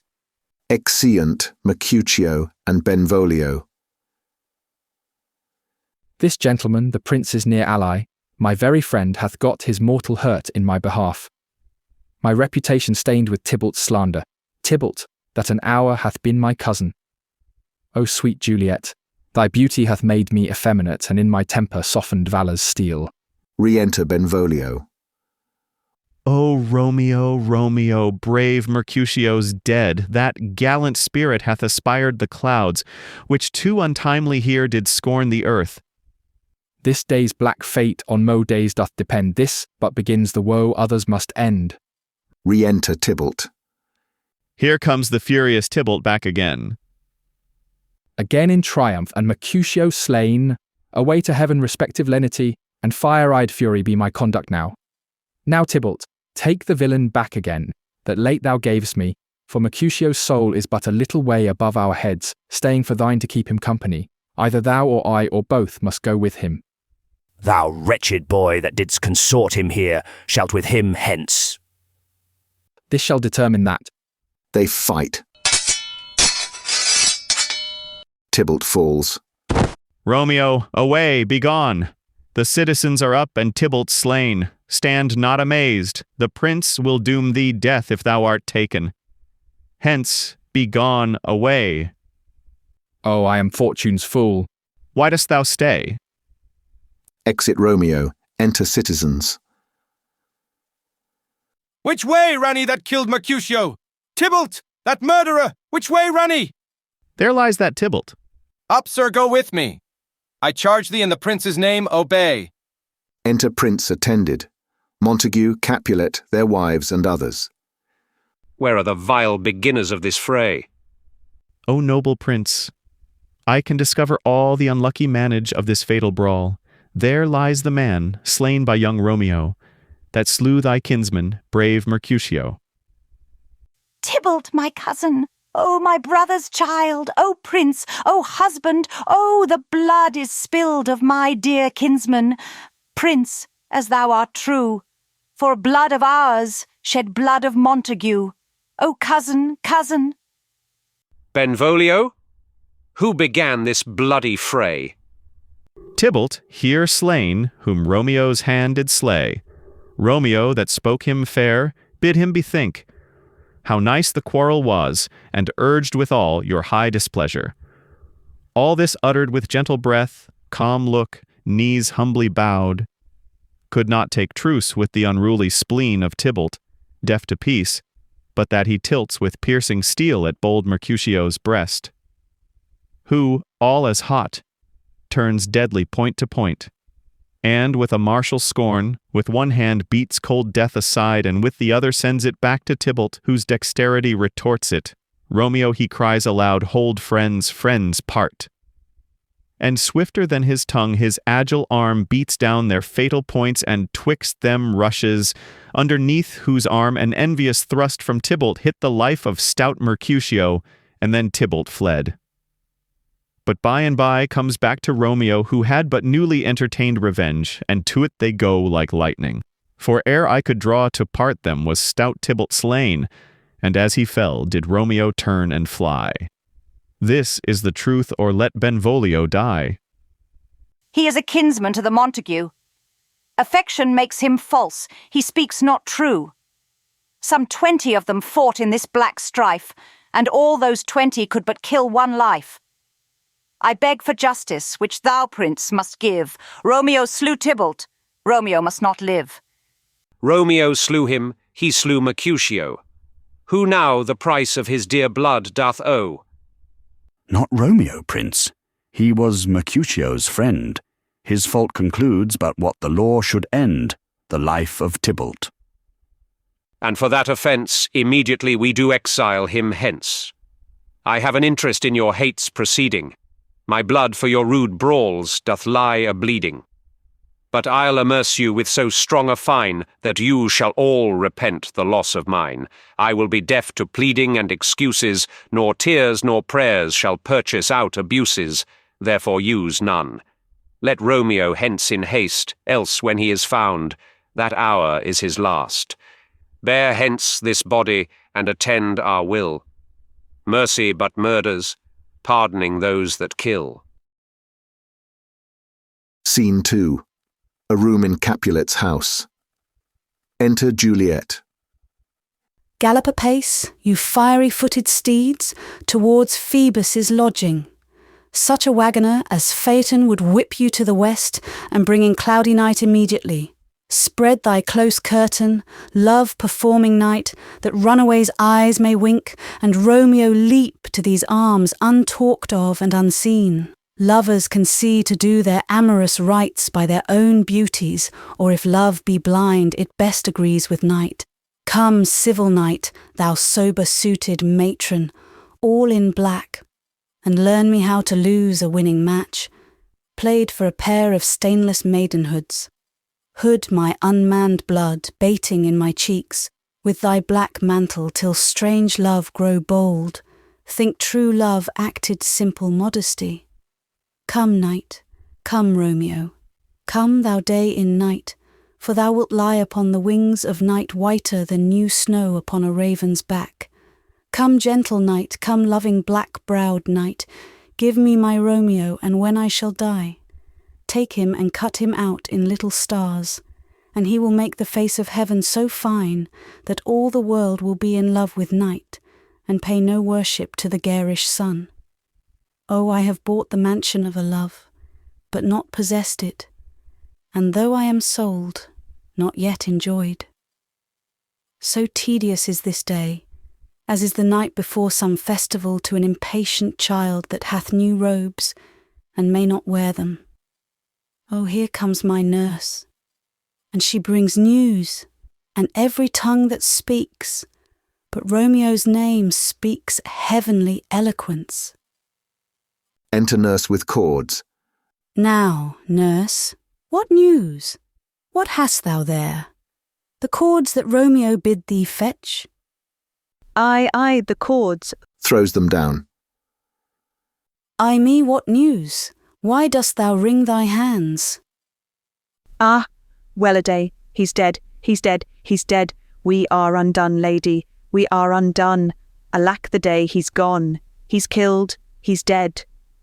Can heaven be so envious? Romeo can, though heaven cannot. Oh, Romeo, Romeo, who ever would have thought it? Romeo! What devil art thou that dost torment me thus? This torture should be roared in dismal hell. Hath Romeo slain himself?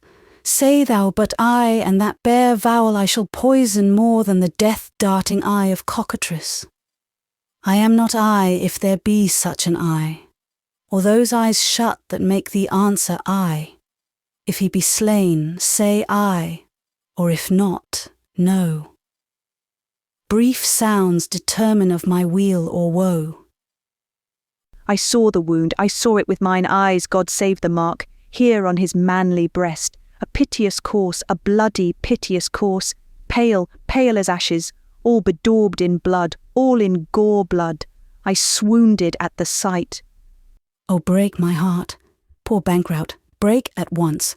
To prison, eyes, ne'er look on liberty, vile earth to earth resign, end motion here, and thou and Romeo press one heavy bier. Oh, Tybalt, Tybalt, the best friend I had, oh, courteous Tybalt, honest gentleman, that ever I should live to see thee dead. What storm is this that blows so contrary? Is Romeo slaughtered, and is Tybalt dead? My dearest cousin and my dearer lord, then dreadful trumpets sound the general doom, for who is living if those two are gone?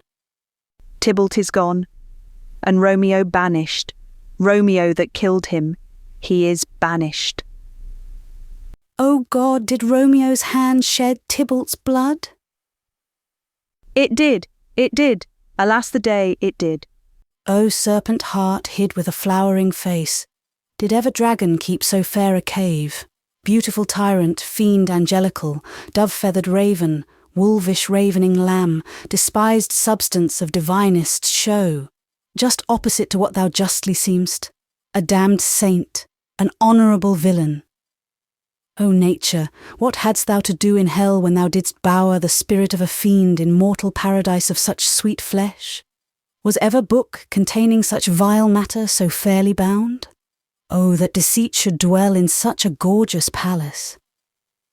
There's no trust, no faith, no honesty in men, all perjured, all forsworn, all naught, all dissemblers. Ah, where's my man? Give me some aqua vitae. These griefs, these woes, these sorrows make me old.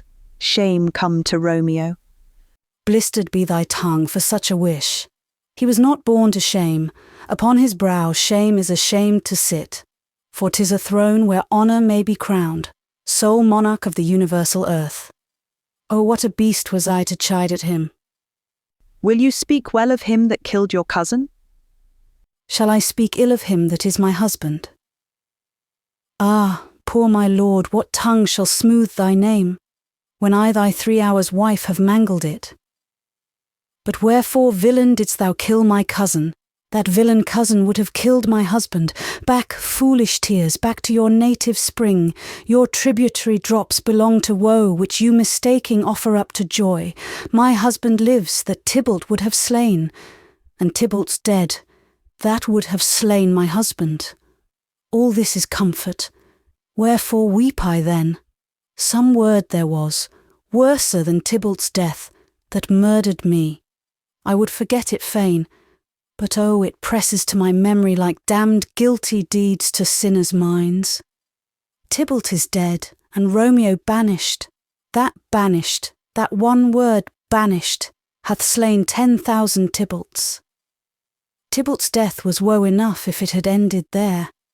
Or if sour woe delights in fellowship, and needly will be ranked with other griefs, why followed not, when she said Tybalt's dead, thy father or thy mother, nay or both, which modern lamentation might have moved.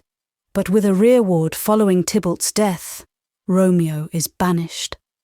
To speak that word is father, mother, Tybalt, Romeo, Juliet, all slain, all dead.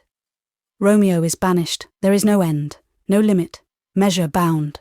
In that word's death, no words can that woe sound. Where is my father and my mother, nurse? Weeping and wailing over Tybalt's cause, will you go to them? I will bring you thither. Wash they his wounds with tears. Mine shall be spent when theirs are dry for Romeo's banishment. Take up those cords. Poor ropes, you are beguiled, both you and I, for Romeo is exiled. He made you for a highway to my bed, but I, a maid, die maiden widowed. Come cords, come nurse, I'll to my wedding bed, and death, not Romeo, take my maidenhead. Hie to your chamber, I'll find Romeo to comfort you. I wot well where he is. Hark ye, your Romeo will be here at night. I'll to him, he is hid at Lawrence's cell. Oh, find him, give this ring to my true knight, and bid him come to take his last farewell. Scene 3. Friar Lawrence's cell. Enter Friar Lawrence. Romeo, come forth, thou fearful man. Affliction is enamoured of thy parts, and thou art wedded to calamity. Enter Romeo. Father, what news? What is the prince's doom? What sorrow craves acquaintance at my hand, that I yet know not? Too familiar is my dear son with such sour company. I bring thee tidings of the prince's doom. What less than doomsday is the prince's doom? A gentler judgment vanished from his lips.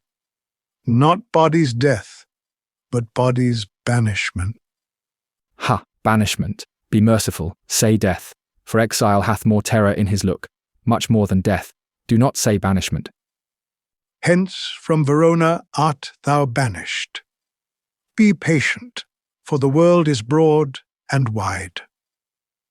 There is no world without Verona walls, but purgatory, torture, hell itself. Hence banished is banished from the world, and world's exile is death. Then banished is death mistermed. Calling death banished, thou cuttest my head off with a golden axe, and smilest upon the stroke that murders me. O deadly sin, O rude unthankfulness! Thy fault our law calls death, but the kind prince, taking thy part, hath brushed aside the law, and turned that black word death to banishment. This is dear mercy, and thou seest it not. 'Tis torture and not mercy. Heaven is here where Juliet lives, and every cat and dog, and little mouse, every unworthy thing, live here in heaven and may look on her, but Romeo may not. More validity, more honourable state, more courtship lives in carrion flies than Romeo. They may seize on the white wonder of dear Juliet's hand, and steal immortal blessing from her lips, who even in pure and vestal modesty still blush, as thinking their own kisses sin. But Romeo may not, he is banished. This may flies do, when I from this must fly. They are free men, but I am banished. And say'st thou yet that exile is not death? Hadst thou no poison mixed, no sharp ground knife, no sudden mean of death, though ne'er so mean, but banished to kill me? Banished? O friar, the damned use that word in hell, howling attends it. How hast thou the heart, being a divine, a ghostly confessor, a sin absolver, and my friend professed, to mangle me with that word banished? Thou fond madman, hear me speak a little. Oh, thou wilt speak again of banishment. I'll give thee armour to keep off that word, adversity's sweet milk, philosophy, to comfort thee, though thou art banished. Yet banished? Hang up philosophy. Unless philosophy can make a Juliet, displant a town, reverse a prince's doom, it helps not, it prevails not. Talk no more. Oh, then I see that mad men have no ears. How should they, when that wise men have no eyes? Let me dispute with thee of thy estate.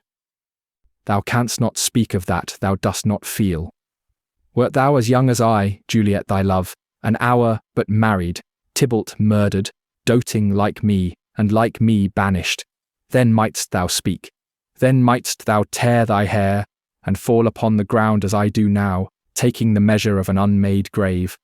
Knocking within. Arise, one knocks. Good Romeo, hide thyself.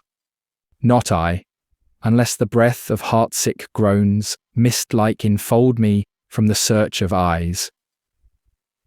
Knocking. Knocking. Knocking. Run to my study. By and by, God's will, what simpleness is this? I come, I come. Knocking. Who knocks so hard? Whence come you? What's your will? Let me come in, and you shall know my errand. I come from Lady Juliet. Welcome, then. Enter nurse. O holy friar, O tell me, holy friar, where is my lady's lord? Where's Romeo? There on the ground with his own tears made drunk. Oh, he is even in my mistress's case, just in her case. O woeful sympathy, piteous predicament, even so lies she, blubbering and weeping, weeping and blubbering. Stand up, stand, and you be a man. For Juliet's sake, for her sake, rise and stand. Why should you fall into so deep an O? Nurse. Ah, sir, death's the end of all. Spakest thou of Juliet? How is it with her? Doth not she think me an old murderer? Now I have stained the childhood of our joy with blood removed but little from her own. Where is she? And how doth she? And what says my concealed lady to our cancelled love? Oh, she says nothing, sir, but weeps and weeps, and now falls on her bed, and then starts up, and Tybalt calls, and then on Romeo cries, and then down falls again. As if that name, shot from the deadly level of a gun, did murder her, as that name's cursed hand murdered her kinsman. Oh, tell me, friar, tell me, in what vile part of this anatomy doth my name lodge? Tell me, that I may sack the hateful mansion. Drawing his sword. Hold thy desperate hand. Art thou a man? Thy form cries out thou art. Thy tears are womanish. Thy wild acts denote the unreasonable fury of a beast, unseemly woman in a seeming man, and ill-beseeming beast in seeming both. Thou hast amazed me. By my holy order I thought thy disposition better tempered. Hast thou slain Tybalt? Wilt thou slay thyself, and slay thy lady that in thy life lives, by doing damned hate upon thyself? Why railst thou on thy birth, the heaven and earth? Since birth and heaven and earth, all three do meet in thee at once, which thou at once wouldst lose. Fie, fie, thou shamest thy shape, thy love, thy wit, which, like a usurer, aboundst in all, and usest none in that true use, indeed, which should bedeck thy shape, thy love, thy wit. Thy noble shape is but a form of wax, digressing from the valour of a man. Thy dear love sworn, but hollow perjury, killing that love which thou hast vowed to cherish. Thy wit, that ornament to shape and love, misshapen in the conduct of them both, like powder in a skilless soldier's flask, is set afire by thine own ignorance, and thou dismembered with thine own defence. What roused thee, man? Thy Juliet is alive, for whose dear sake thou wast but lately dead. There art thou happy. Tybalt would kill thee, but thou slewst Tybalt. There art thou happy. The law that threatened death becomes thy friend, and turns it to exile. There art thou happy. A pack of blessings light upon thy back. Happiness courts thee in her best array, but like a misshaped and sullen wench, thou put'st up thy fortune and thy love. Take heed, for such die miserable. Go, get thee to thy love as was decreed. Ascend her chamber, hence and comfort her. But look thou stay not till the watch be set, for then thou canst not pass to Mantua, where thou shalt live till we can find a time to blaze your marriage, reconcile your friends, beg pardon of the prince, and call thee back with 20,000 times more joy than thou wentst forth in lamentation. Go before, nurse. Commend me to thy lady, and bid her hasten all the house to bed, which heavy sorrow makes them apt unto. Romeo is coming. O Lord, I could have stayed here all the night to hear good counsel. Oh, what learning is! My lord, I'll tell my lady you will come. Do so, and bid my sweet prepare to chide. Here, sir, a ring she bid me give you, sir. Hie you, make haste, for it grows very late. Exit. How well my comfort is revived by this. Go hence, good night, and here stands all your state. Either be gone before the watch be set, or by the break of day disguised from hence. Sojourn in Mantua. I'll find out your man, and he shall signify from time to time every good hap to you that chances here. Give me thy hand, 'tis late. Farewell, good night. But that a joy past joy calls out on me. It were a grief so brief to part with thee. Farewell. Scene 4, a room in Capulet's house. Enter Capulet, Lady Capulet, and Paris. Things have fallen out, sir, so unluckily that we have had no time to move our daughter. Look you, she loved her kinsman Tybalt dearly, and so did I. Well, we were born to die. 'Tis very late. She'll not come down tonight, I promise you, but for your company I would have been abed an hour ago. These times of woe afford no tune to woo. Madam, good night. Commend me to your daughter. I will, and know her mind early tomorrow. Tonight she's mewed up to her heaviness. Sir Paris, I will make a desperate tender of my child's love. I think she will be ruled in all respects by me. Nay, more, I doubt it not. Wife, go you to her ere you go to bed, acquaint her here of my son, Paris's love, and bid her, mark you me, on Wednesday next. But soft, what day is this? Monday, my lord. Monday! Ha ha! Well, Wednesday is too soon. A Thursday let it be. A Thursday tell her she shall be married to this noble earl. Will you be ready? Do you like this haste? We'll keep no great ado, a friend or two, for hark you, Tybalt being slain so late, it may be thought we held him carelessly, being our kinsman if we revel much. Therefore we'll have some 6 friends, and there an end. But what say you to Thursday? My lord, I would that Thursday were tomorrow. Well, get you gone. A Thursday be it then. Go you to Juliet ere you go to bed. Prepare her, wife, against this wedding day. Farewell, my lord. Light to my chamber, ho. Afore me it is so very, very late, that we may call it early by and by. Good night. Scene 5. An open gallery to Juliet's chamber overlooking the garden. Enter Romeo and Juliet. Wilt thou be gone? It is not yet near day. It was the nightingale and not the lark that pierced the fearful hollow of thine ear. Nightly she sings on yon pomegranate tree. Believe me, love, it was the nightingale. It was the lark, the herald of the morn, no nightingale. Look, love, what envious streaks do lace the severing clouds in yonder east. Night's candles are burnt out, and jocund day stands tiptoe on the misty mountain tops. I must be gone and live or stay and die. Yond light is not daylight, I know it. Aye, it is some meteor that the sun exhales, to be to thee this night a torch-bearer and light thee on thy way to Mantua. Therefore stay yet, thou needst not to be gone. Let me be ta'en, let me be put to death, I am content, so thou wilt have it so. I'll say yon grey is not the morning's eye, 'tis but the pale reflex of Cynthia's brow. Nor that is not the lark, whose notes do beat the vaulty heaven so high above our heads. I have more care to stay than will to go. Come, death, and welcome, Juliet wills it so. How is't, my soul? Let's talk. It is not day. It is. Hie hence, be gone away. It is the lark that sings so out of tune, straining harsh discords and unpleasing sharps. Some say the lark makes sweet division. This doth not so, for she divideth us. Some say the lark and loathed toad change eyes. Oh, now I would they had changed voices too. Since arm from arm that voice doth us affray, hunting thee hence with hunts up to the day. Oh, now be gone, more light and light it grows. More light and light, more dark and dark our woes. Enter nurse. Madam. Nurse?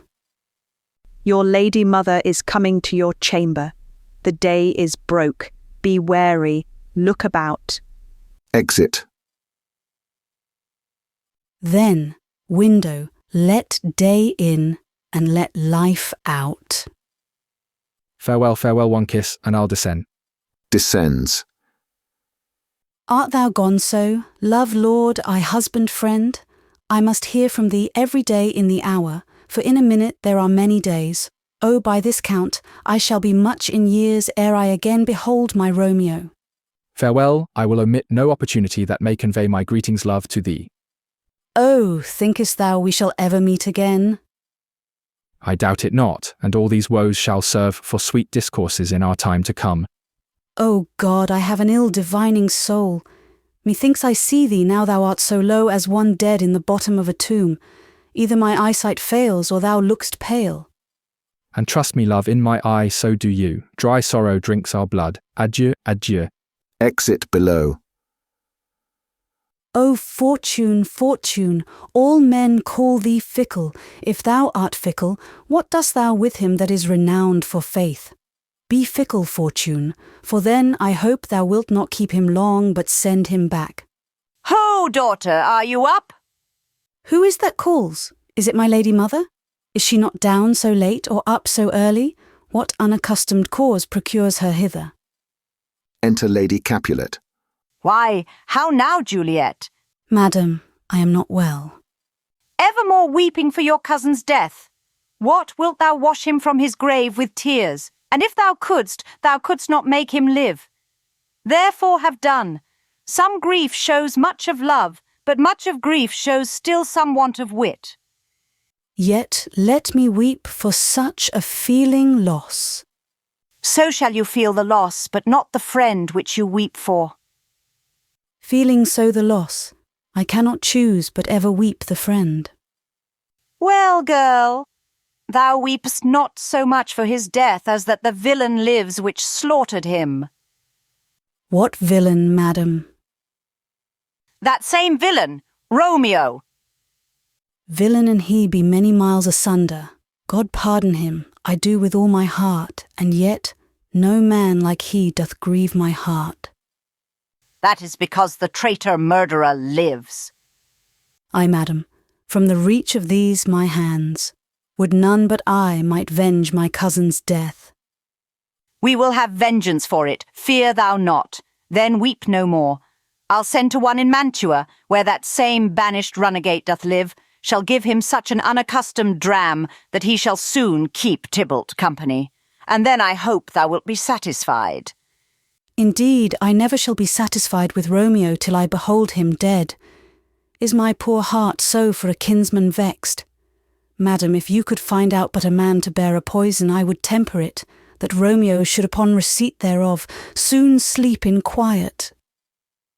Oh, how my heart abhors to hear him named, and cannot come to him, to wreak the love I bore my cousin upon his body that hath slaughtered him. Find thou the means, and I'll find such a man, but now I'll tell thee joyful tidings, girl. And joy comes well in such a needy time. What are they, I beseech your ladyship? Well, well, thou hast a careful father, child, one who to put thee from thy heaviness hath sorted out a sudden day of joy that thou expect'st not, nor I looked not for. Madam, in happy time, what day is that? Marry, my child, early next Thursday morn, the gallant young and noble gentleman, the County Paris, at St. Peter's Church, shall happily make thee there a joyful bride. Now by St. Peter's Church, and Peter too, he shall not make me there a joyful bride. I wonder at this haste that I must wed, ere he that should be husband comes to woo. I pray you tell my lord and father, madam, I will not marry yet, and when I do, I swear it shall be Romeo, whom you know I hate, rather than Paris. These are news indeed. Here comes your father. Tell him so yourself, and see how he will take it at your hands. Enter Capulet and nurse.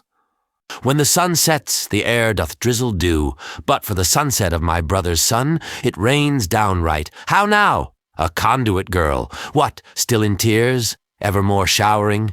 In one little body thou counterfeits a bark, a sea, a wind, for still thy eyes, which I may call the sea, do ebb and flow with tears. The bark thy body is, sailing in this salt flood, the winds, thy sighs, who raging with thy tears, and they with them, without a sudden calm, will overset thy tempest-tossed body. How now, wife? Have you delivered to her our decree? Ay, sir, but she will none. She gives you thanks. I would the fool were married to her grave. Soft, take me with you, wife. How will she none? Doth she not give us thanks? Is she not proud? Doth she not count her blessed, unworthy as she is, that we have wrought so worthy a gentleman to be her bridegroom? Not proud you have, but thankful that you have. Proud can I never be of what I hate, but thankful even for hate that is meant love.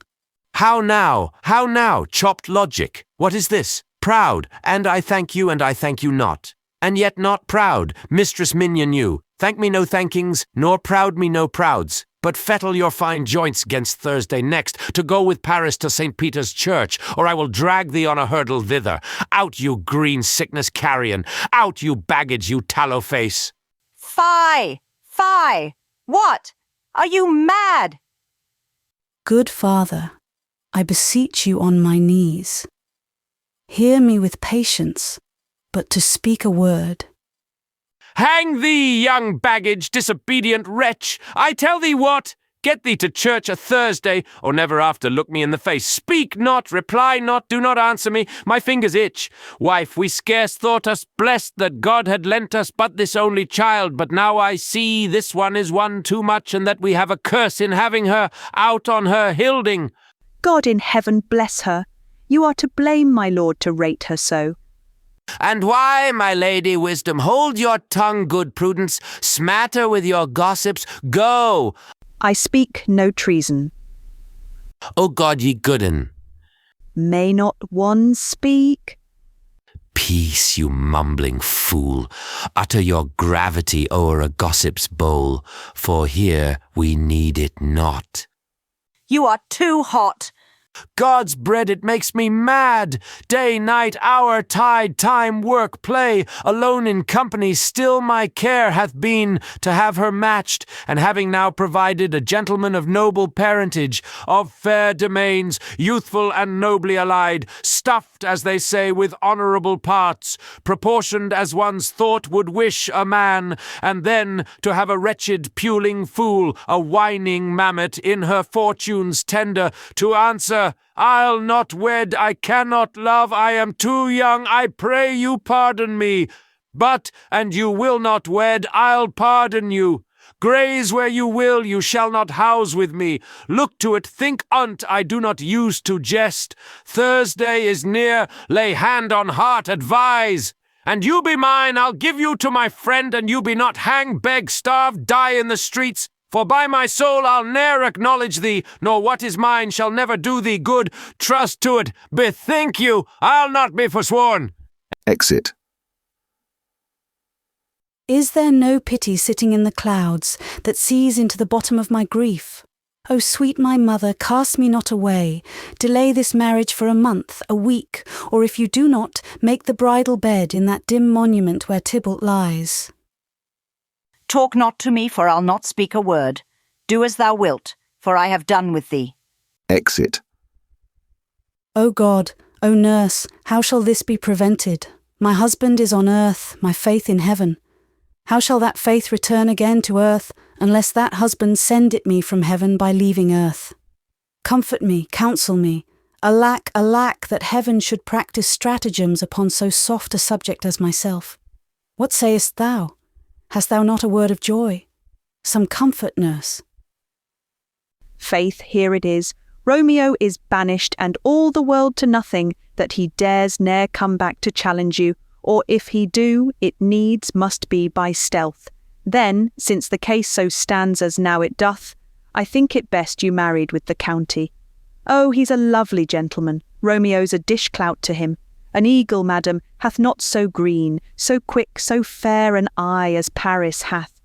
Beshrew my very heart, I think you are happy in this second match, for it excels your first, or if it did not, your first is dead, or 'twere as good he were as living here, and you no use of him. Speakest thou from thy heart? And from my soul too, or else beshrew them both. Amen. What? Well, thou hast comforted me marvellous much. Go in, and tell my lady I am gone, having displeased my father to Lawrence's cell, to make confession and to be absolved. Marry I will, and this is wisely done. Exit. Ancient damnation, O most wicked fiend! Is it more sin to wish me thus forsworn, or to dispraise my lord with that same tongue which she hath praised him with above compare so many thousand times? Go, counsellor. Thou and my bosom henceforth shall be twain. I'll to the friar to know his remedy. If all else fail, myself have power to die. Act 4. Scene 1. Friar Lawrence's cell. Enter Friar Lawrence and Paris. On Thursday, sir, the time is very short. My father Capulet will have it so, and I am nothing slow to slack his haste. You say you do not know the lady's mind. Uneven is the course. I like it not. Immoderately she weeps for Tybalt's death, and therefore have I little talked of love. For Venus smiles not in a house of tears. Now, sir, her father counts it dangerous that she do give her sorrow so much sway, and in his wisdom hastes our marriage, to stop the inundation of her tears, which, too much minded by herself alone, may be put from her by society. Now do you know the reason of this haste? I would I knew not why it should be slowed. Look, sir, here comes the lady toward my cell. Enter Juliet. Happily met, my lady and my wife. That may be, sir, when I may be a wife. That may be, must be, love, on Thursday next. What must be shall be. That's a certain text. Come you to make confession to this father? To answer that, I should confess to you. Do not deny to him that you love me. I will confess to you that I love him. So will ye, I am sure, that you love me. If I do so, it will be of more price, being spoke behind your back than to your face. Poor soul, thy face is much abused with tears. The tears have got small victory by that, for it was bad enough before their spite. Thou wrong'st it more than tears with that report. That is no slander, sir, which is a truth, and what I spake it to my face. Thy face is mine, and thou hast slandered it. It may be so, for it is not mine own. Are you at leisure, Holy Father, now? Or shall I come to you at evening mass? My leisure serves me, pensive daughter, now. My lord, we must entreat the time alone. God shield I should disturb devotion.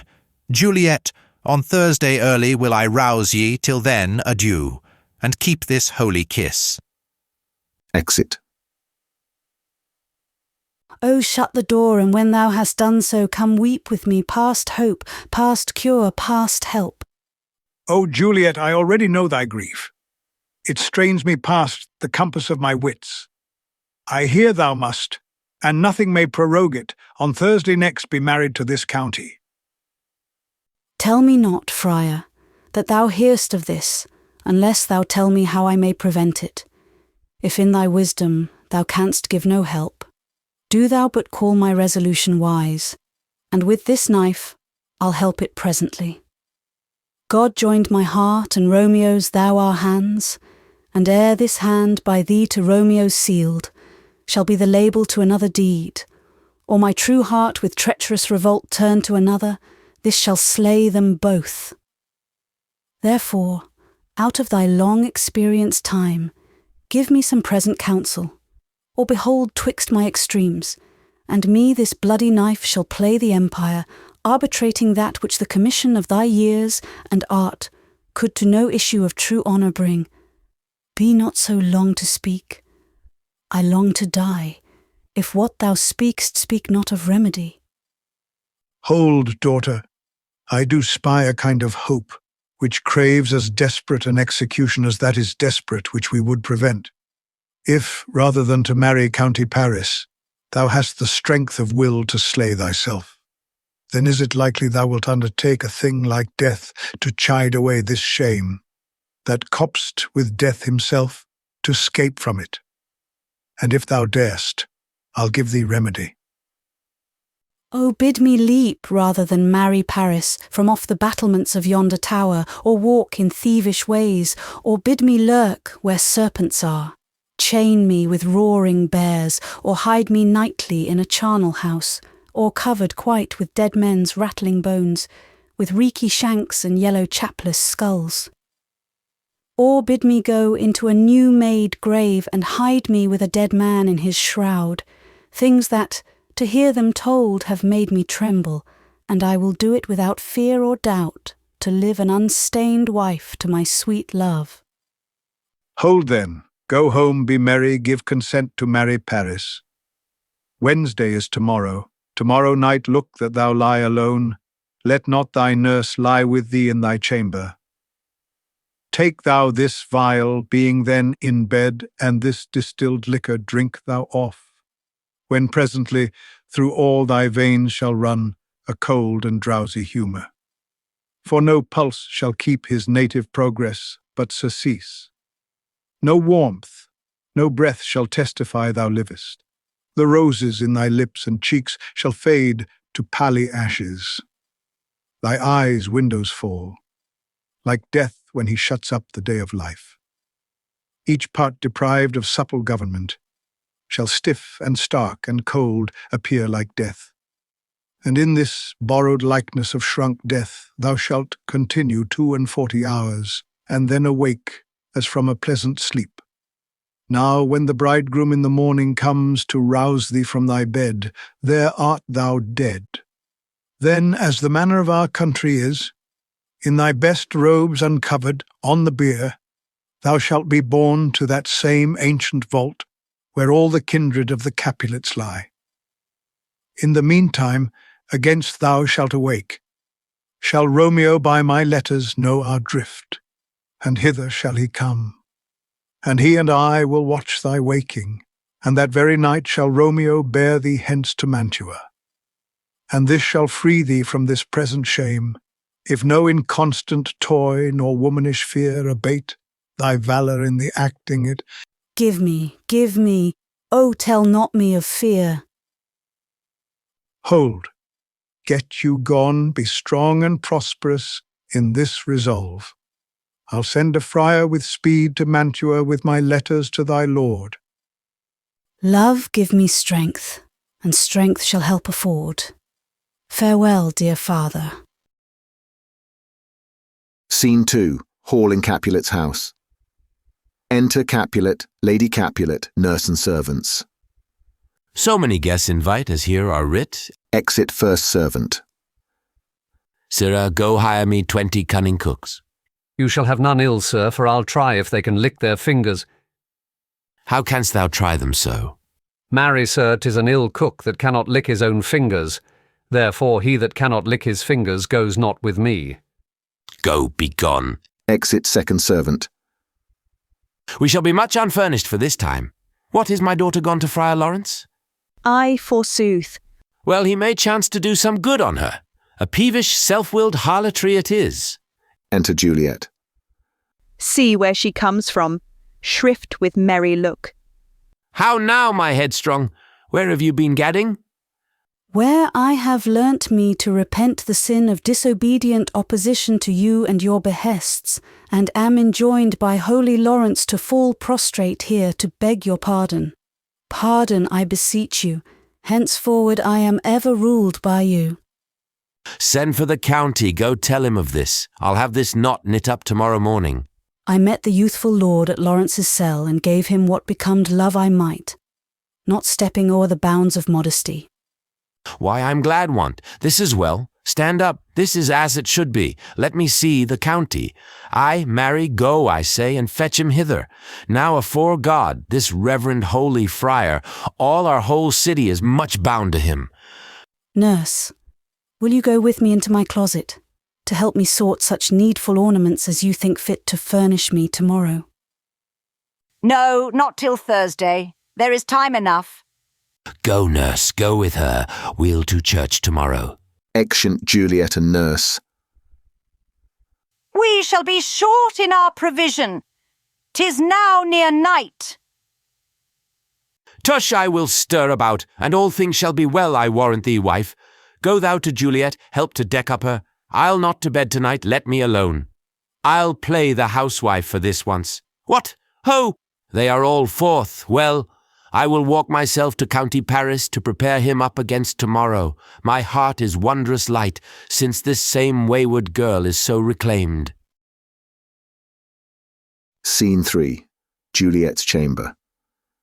Enter Juliet and nurse. Ay, those attires are best. But gentle nurse, I pray thee leave me to myself tonight, for I have need of many orisons to move the heavens to smile upon my state, which well thou knowest is cross and full of sin. Enter Lady Capulet. What, are you busy, ho? Need you my help? No, madam, we have culled such necessaries as are behoveful for our state tomorrow. So please you let me now be left alone, and let the nurse this night sit up with you, for I am sure you have your hands full all in this so sudden business. Good night. Get thee to bed and rest, for thou hast need. Exeunt Lady Capulet and nurse. Farewell. God knows when we shall meet again. I have a faint cold fear thrills through my veins, that almost freezes up the heat of life. I'll call them back again to comfort me. Nurse, what should she do here? My dismal scene I needs must act alone. Come, vile, what if this mixture do not work at all? Shall I be married then tomorrow morning? No, no, this shall forbid it. Lie thou there. Laying down her dagger. What if it be a poison, which the friar subtly hath ministered to have me dead, lest in this marriage he should be dishonoured, because he married me before to Romeo? I fear it is, and yet methinks it should not, for he hath still been tried a holy man. How if, when I am laid into the tomb, I wake before the time that Romeo come to redeem me? There's a fearful point. Shall I not then be stifled in the vault, to whose foul mouth no healthsome air breathes in, and there die strangled ere my Romeo comes? Or if I live, is it not very like the horrible conceit of death and night, together with the terror of the place, as in a vault, an ancient receptacle, where for this many 100 years the bones of all my buried ancestors are packed, where bloody Tybalt, yet but green in earth, lies festering in his shroud, where, as they say, at some hours in the night spirits resort. Alack, alack, is it not like that I, so early waking, what with loathsome smells and shrieks like mandrakes torn out of the earth, that living mortals hearing them run mad? Oh, if I wake, shall I not be distraught, environed with all these hideous fears, and madly play with my forefathers' joints, and pluck the mangled Tybalt from his shroud, and, in this rage with some great kinsman's bone, as with a club, dash out my desperate brains? Oh, look, methinks I see my cousin's ghost seeking out Romeo that did spit his body upon a rapier's point. Stay, Tybalt, stay. Romeo, Romeo, Romeo, here's drink I drink to thee. Throws herself on the bed. Scene 4. Hall in Capulet's house. Enter Lady Capulet and nurse. Hold! Take these keys and fetch more spices, nurse. They call for dates and quinces in the pastry. Enter Capulet. Come, stir, stir, stir! The second cock hath crowed, the curfew bell hath rung. 'Tis 3 o'clock. Look to the baked meats, good Angelica, spare not for cost. Go, you cot queen, go, get you to bed. Faith, you'll be sick tomorrow for this night's watching. No, not a whit. What? I have watched ere now all night for lesser cause, and ne'er been sick. Aye, you have been a mouse hunt in your time, but I will watch you from such watching now. Exeunt Lady Capulet and nurse. A jealous herd, a jealous herd. Enter servants with spits, logs and baskets. Now, fellow, what's there? Things for the cook, sir, but I know not what. Make haste, make haste. Exit first servant. Sirrah, fetch drier logs, call Peter, he will show thee where they are. I have a head, sir, that will find out logs and never trouble Peter for the matter. Exit. Mass, and well said. A merry whoreson, ha! Thou shalt be loggerhead. Good faith, 'tis day. The county will be here with music straight, for so he said he would. I hear him near. Play music. Nurse! Wife! What ho! What nurse, I say! Re-enter nurse.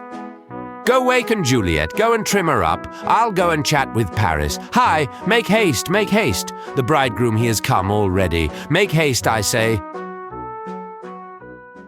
Scene 5. Juliet's chamber. Juliet on the bed. Enter nurse.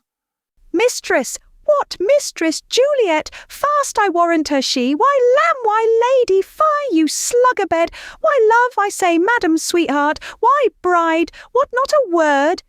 You take your pennyworths now.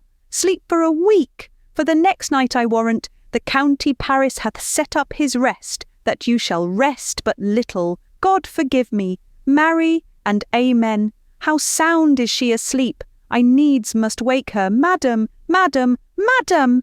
I let the county take you in your bed. He'll fright you up. Ay, faith, will it not be? What, dressed and in your clothes and down again? I must needs wake you. Lady, lady, lady, alas, alas, help, help, my lady's dead. Oh, well a day that ever I was born. Some aqua vitae ho, my lord, my lady. Enter Lady Capulet. What noise is here? Oh, lamentable day. What is the matter? Look, look, oh heavy day. O me, my child, my only life, revive, look up, or I will die with thee. Help, help, call help. Enter Capulet. For shame bring Juliet forth, her lord is come. She's dead, deceased, she's dead, alack the day. Alack the day, she's dead, she's dead, she's dead. Ha! Let me see her. Out, alas, she's cold, her blood is settled and her joints are stiff, life and these lips have long been separated, death lies on her like an untimely frost upon the sweetest flower of all the field. Oh, lamentable day. Oh, woeful time. Death that hath ta'en her hence to make me wail, ties up my tongue and will not let me speak. Enter Friar Lawrence and Paris with musicians. Come, is the bride ready to go to church? Ready to go, but never to return. O son, the night before thy wedding day hath death lain with thy bride. There she lies, flower as she was, deflowered by him. Death is my son-in-law, death is my heir, my daughter he hath wedded. I will die and leave him all, life, living, all is death's. Have I thought long to see this morning's face, and doth it give me such a sight as this? Accursed, unhappy, wretched, hateful day. Most miserable hour that e'er time saw in lasting labour of his pilgrimage. But one poor and loving child, but one thing to rejoice and solace in, and cruel death hath catched it from my sight. Oh woe, oh woeful, woeful, woeful day, most lamentable day, most woeful day, that ever, ever I did yet behold. O day, O day, O day, O hateful day, never was seen so black a day as this. O woeful day, O woeful day. Beguiled, divorced, wronged, spited, slain, most detestable death, by thee beguiled, by cruel thee quite overthrown. O love, O life, not life, but love in death. Despised, distressed, hated, martyred, killed. Uncomfortable time, why cam'st thou now to murder our solemnity? O child, my soul and not my child, dead art thou. Alack, my child is dead, and with my child my joys are buried. Peace, ho, for shame. Confusion's cure lives not in these confusions. Heaven and yourself had part in this fair maid. Now heaven hath all, and all the better is it for the maid. Your part in her you could not keep from death, but heaven keeps his part in eternal life. The most you sought was her promotion, for 'twas your heaven she should be advanced. And weep ye now, seeing she is advanced above the clouds as high as heaven itself? Oh, in this love you love your child so ill that you run mad, seeing that she is well. She's not well married that lives married long, but she's best married that dies married young. Dry up your tears and stick your rosemary on this fair course, and as the custom is, and in her best array, bear her to church. For though fond nature bids us all lament, yet nature's tears are reason's merriment. All things that we ordained festival turn from their office to black funeral, our instruments to melancholy bells, our wedding cheer to a sad burial feast, our solemn hymns to sullen dirges change, our bridal flowers serve for a buried course, and all things change them to the contrary. Sir, go you in, and madam, go with him, and go, sir. Paris, everyone prepare to follow this fair course unto her grave. The heavens do lower upon you for some ill, move them no more by crossing their high will. Exeunt Capulet, Lady Capulet, Paris, and Friar. Faith, we may put up our pipes and be gone. Honest good fellows, put up, for well you know this is a pitiful case. Ay, by my troth the case may be amended. Exit nurse, enter Peter. Musicians, oh musicians, heart's ease, heart's ease. Oh, and you will have me live, play heart's ease. Why heart's ease? Oh musicians, because my heart itself plays, my heart is full. Oh, play me some merry dump to comfort me. Not a dump, 'tis no time to play now. You will not then? No. I will then give it you soundly. What will you give us? No money on my faith, but the gleek. I will give you the minstrel. Then will I give you the serving creature. Then will I lay the serving creature's dagger on your pate. I will carry no crotchets. I'll ree you, I'll far you. Do you note me? And you are us, and far us. You note us. Pray you put up your dagger, and put out your wit. Then have at you with my wit. I will dry beat you with an iron wit, and put up my iron dagger. Answer me like men. When griping griefs the heart doth wound, and doleful dumps the mind oppress, then music with her silver sound. Why silver sound? Why music with her silver sound? What say you, Simon Catling? Marry, sir, because silver hath a sweet sound. Prates, what say you, Hugh Rebeck? I say silver sound because musicians sound for silver. Prates too, what say you, James Soundpost? Faith, I know not what to say. Oh, I cry you mercy, you are the singer. I will say for you, it is music with her silver sound, because musicians have no gold for sounding. Then music with her silver sound with speedy help doth lend redress. Exit. What a pestilent knave is this same! Hang him, Jack. Come, we'll in here, tarry for the mourners, and stay dinner. Act 5. Scene 1. Mantua. A street. Enter Romeo. If I may trust the flattering eye of sleep, my dreams presage some joyful news at hand. My bosom's lord sits lightly in his throne, and all this day an unaccustomed spirit lifts me above the ground with cheerful thoughts. I dreamt my lady came and found me dead. Strange dream, that gives a dead man leave to think. And breathed such life with kisses in my lips, that I revived and was an emperor. Ah me, how sweet is love itself possessed, when but love's shadows are so rich in joy. Enter Balthazar. News from Verona. How now, Balthazar, dost thou not bring me letters from the friar? How doth my lady, is my father well, how fares my Juliet, that I ask again, for nothing can be ill if she be well. Then she is well, and nothing can be ill. Her body sleeps in Capel's monument, and her immortal part with angels lives. I saw her laid low in her kindred's vault, and presently took post to tell it you. Oh, pardon me for bringing these ill news, since you did leave it for my office, sir. Is it even so? Then I defy you, stars. Thou knowest my lodging. Get me ink and paper and hire post horses. I will hence tonight. I do beseech you, sir. Have patience. Your looks are pale and wild, and do import some misadventure. Tush, thou art deceived. Leave me and do the thing I bid thee do. Hast thou no letters to me from the friar? No, my good lord. No matter. Get thee gone and hire those horses. I'll be with thee straight. Exit Balthazar. Well, Juliet, I will lie with thee tonight. Let's see for means. O mischief, thou art swift to enter in the thoughts of desperate men.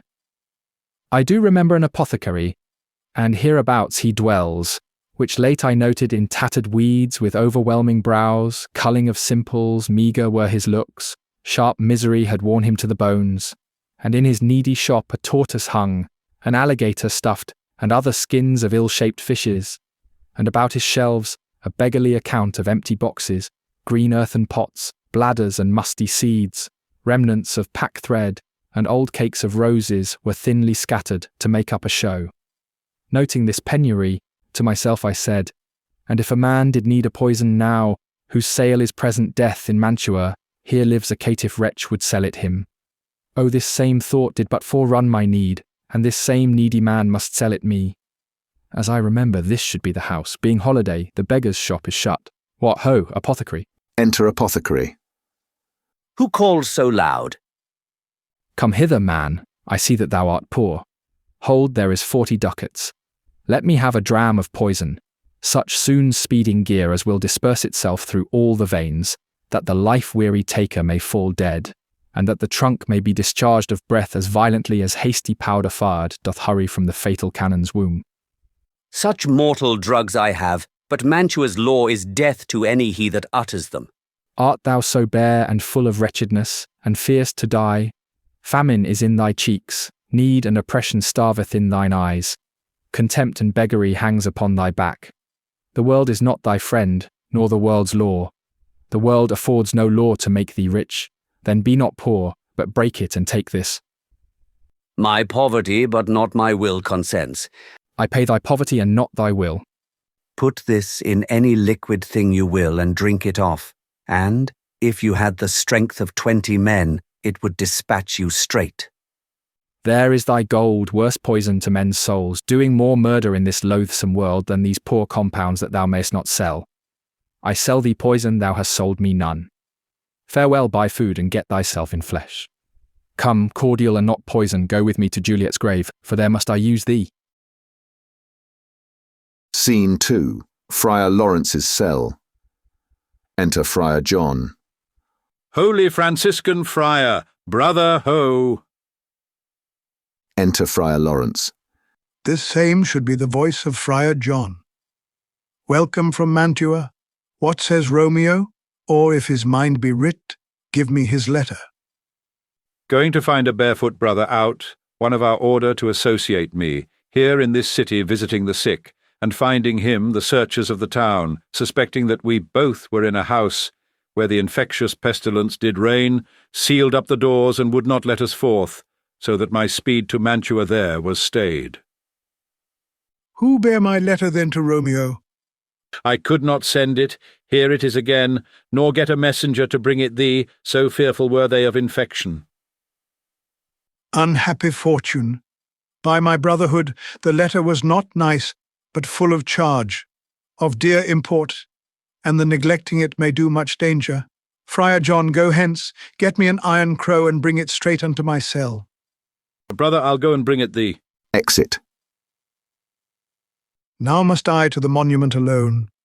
Within this 3 hours will fair Juliet wake. She will beshrew me much that Romeo hath had no notice of these accidents.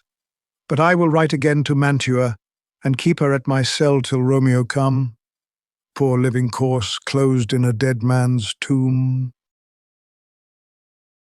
Act 5. Scene 3. A churchyard.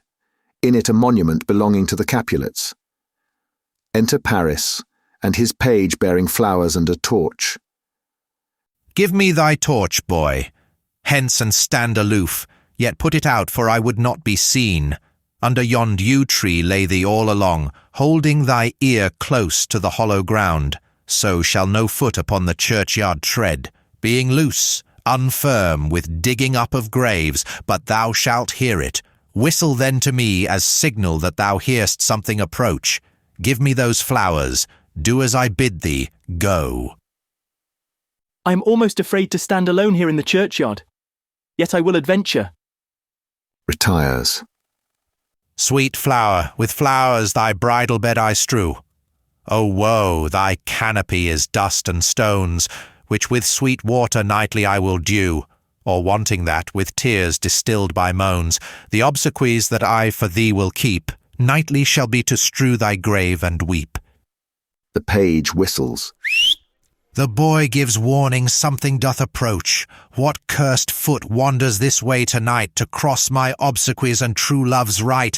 What, with a torch, muffle me night a while. Retires. Enter Romeo and Balthazar with a torch, mattock, etc. Give me that mattock and the wrenching iron. Hold, take this letter. Early in the morning see thou deliver it to my lord and father. Give me the light. Upon thy life I charge thee. Whate'er thou hearst or seest, stand all aloof and do not interrupt me in my course. Why I descend into this bed of death is partly to behold my lady's face, but chiefly to take thence from her dead finger a precious ring, a ring that I must use in dear employment. Therefore, hence, be gone. But if thou, jealous, dost return to pry in what I further shall intend to do, by heaven I will tear thee joint by joint, and strew this hungry churchyard with thy limbs. The time and my intents are savage wild, more fierce and more inexorable far than empty tigers or the roaring sea. I will be gone, sir, and not trouble you. So shalt thou show me friendship. Take thou that. Live and be prosperous, and farewell, good fellow. For all this same I'll hide me hereabout. His looks I fear, and his intents I doubt. Retires. Thou detestable maw, thou womb of death, gorged with the dearest morsel of the earth, thus I enforce thy rotten jaws to open. Breaking open the door of the monument,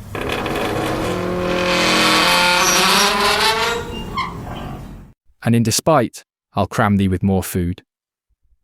This is that banished haughty Montague that murdered my love's cousin, with which grief it is supposed the fair creature died. And here is come to do some villainous shame, to the dead bodies I will apprehend him. Advances. Stop thy unhallowed toil, vile Montague. Can vengeance be pursued further than death? Condemned villain, I do apprehend thee. Obey and go with me, for thou must die. I must indeed, and therefore came I hither. Good gentle youth, tempt not a desperate man. Fly hence and leave me. Think upon these gone, let them affright thee. I beseech thee, youth, put not another sin upon my head by urging me to fury. Oh, be gone. By heaven I love thee better than myself, for I come hither armed against myself. Stay not, be gone, live, and hereafter say, a madman's mercy bid thee run away. I do defy thy conjuration, and apprehend thee for a felon here. Wilt thou provoke me? Then have at thee, boy. They fight.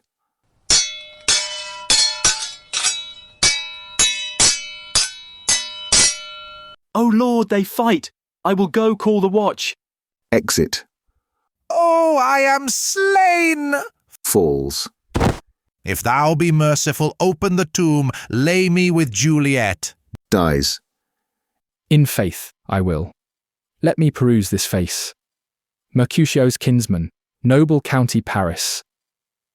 What said my man when my betossed soul did not attend him as we rode? I think he told me Paris should have married Juliet. Said he not so? Or did I dream it so? Or am I mad, hearing him talk of Juliet, to think it was so? Oh, give me thy hand, one writ with me in sour misfortune's book. I'll bury thee in a triumphant grave. A grave? Oh no, a lantern, slaughtered youth, for here lies Juliet, and her beauty makes this vault a feasting presence full of light. Death, lie thou there by a dead man interred. Laying Paris in the monument. How oft when men are at the point of death have they been merry, which their keepers call a lightning before death. Oh, how may I call this a lightning? Oh, my love, my wife. Death, that hath sucked the honey of thy breath, hath had no power yet upon thy beauty, thou art not conquered. Beauty's ensign yet is crimson in thy lips and in thy cheeks, and death's pale flag is not advanced there. Tybalt, liest thou there in thy bloody sheet? Oh, what more favour can I do to thee than with that hand that cut thy youth in twain to sunder his that was thine enemy? Forgive me, cousin. Ah, dear Juliet, why art thou yet so fair?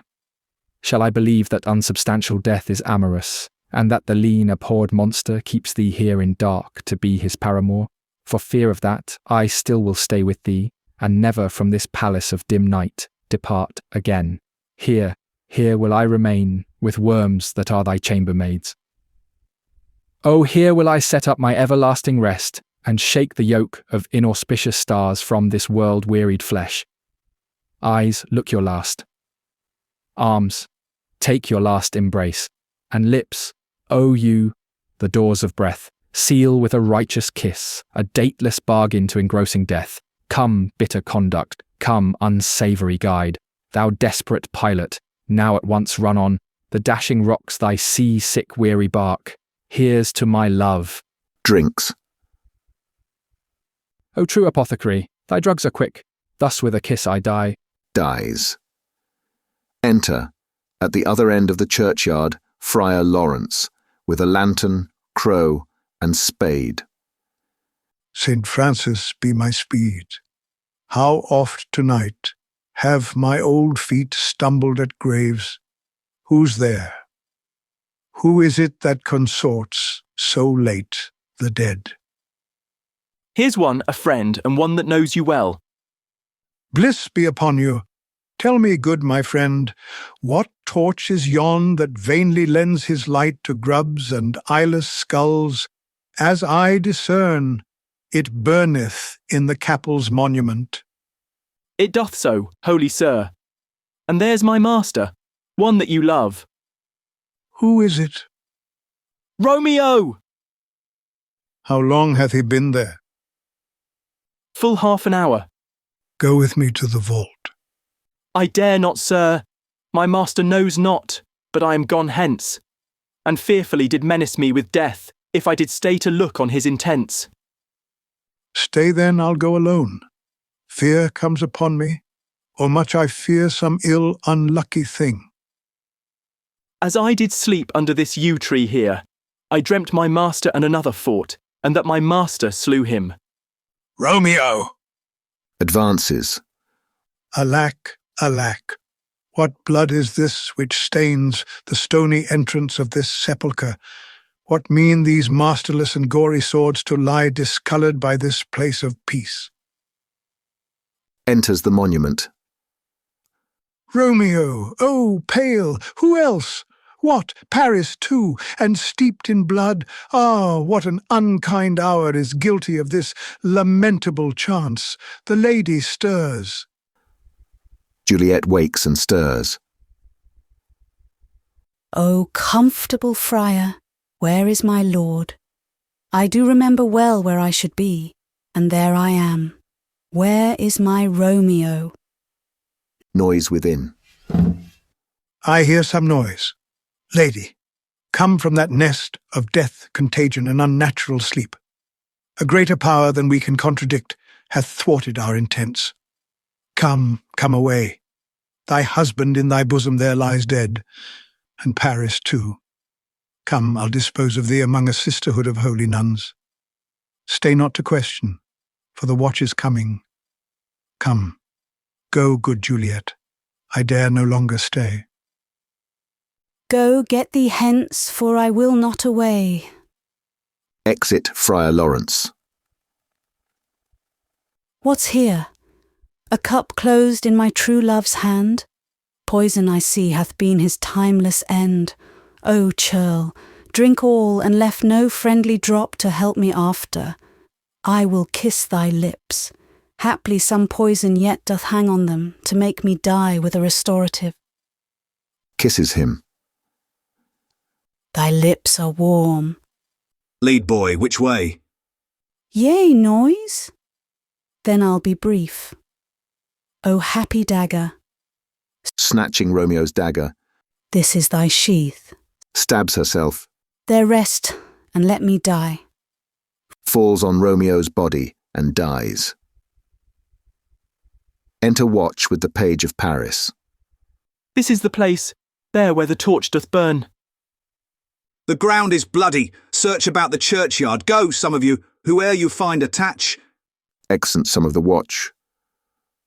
Pitiful sight. Here lies the county slain, and Juliet bleeding, warm and newly dead, who here hath lain this 2 days buried. Go tell the prince, run to the Capulets, raise up the Montagues, some others search. Assent others of the watch. We see the ground whereon these woes do lie. But the true ground of all these piteous woes, we cannot without circumstance descry. Re-enter some of the watch with Balthazar. Here's Romeo's man. We found him in the churchyard. Hold him in safety till the prince come hither. Re-enter others of the watch with Friar Lawrence. Here is a friar that trembles, sighs, and weeps. We took this mattock and this spade from him as he was coming from this churchyard side. A great suspicion. Stay the friar too. Enter the prince and attendants. What misadventure is so early up that calls our person from our morning's rest? Enter Capulet, Lady Capulet, and others. What should it be that they so shriek abroad? Oh, the people in the street cry Romeo, some Juliet and some Paris, and all run with open outcry toward our monument. What fear is this which startles in our ears? Sovereign, here lies the county Paris slain, and Romeo dead, and Juliet dead before, warm and new killed. Search, seek, and know how this foul murder comes. Here is a friar, and slaughtered Romeo's man, with instruments upon them fit to open these dead men's tombs.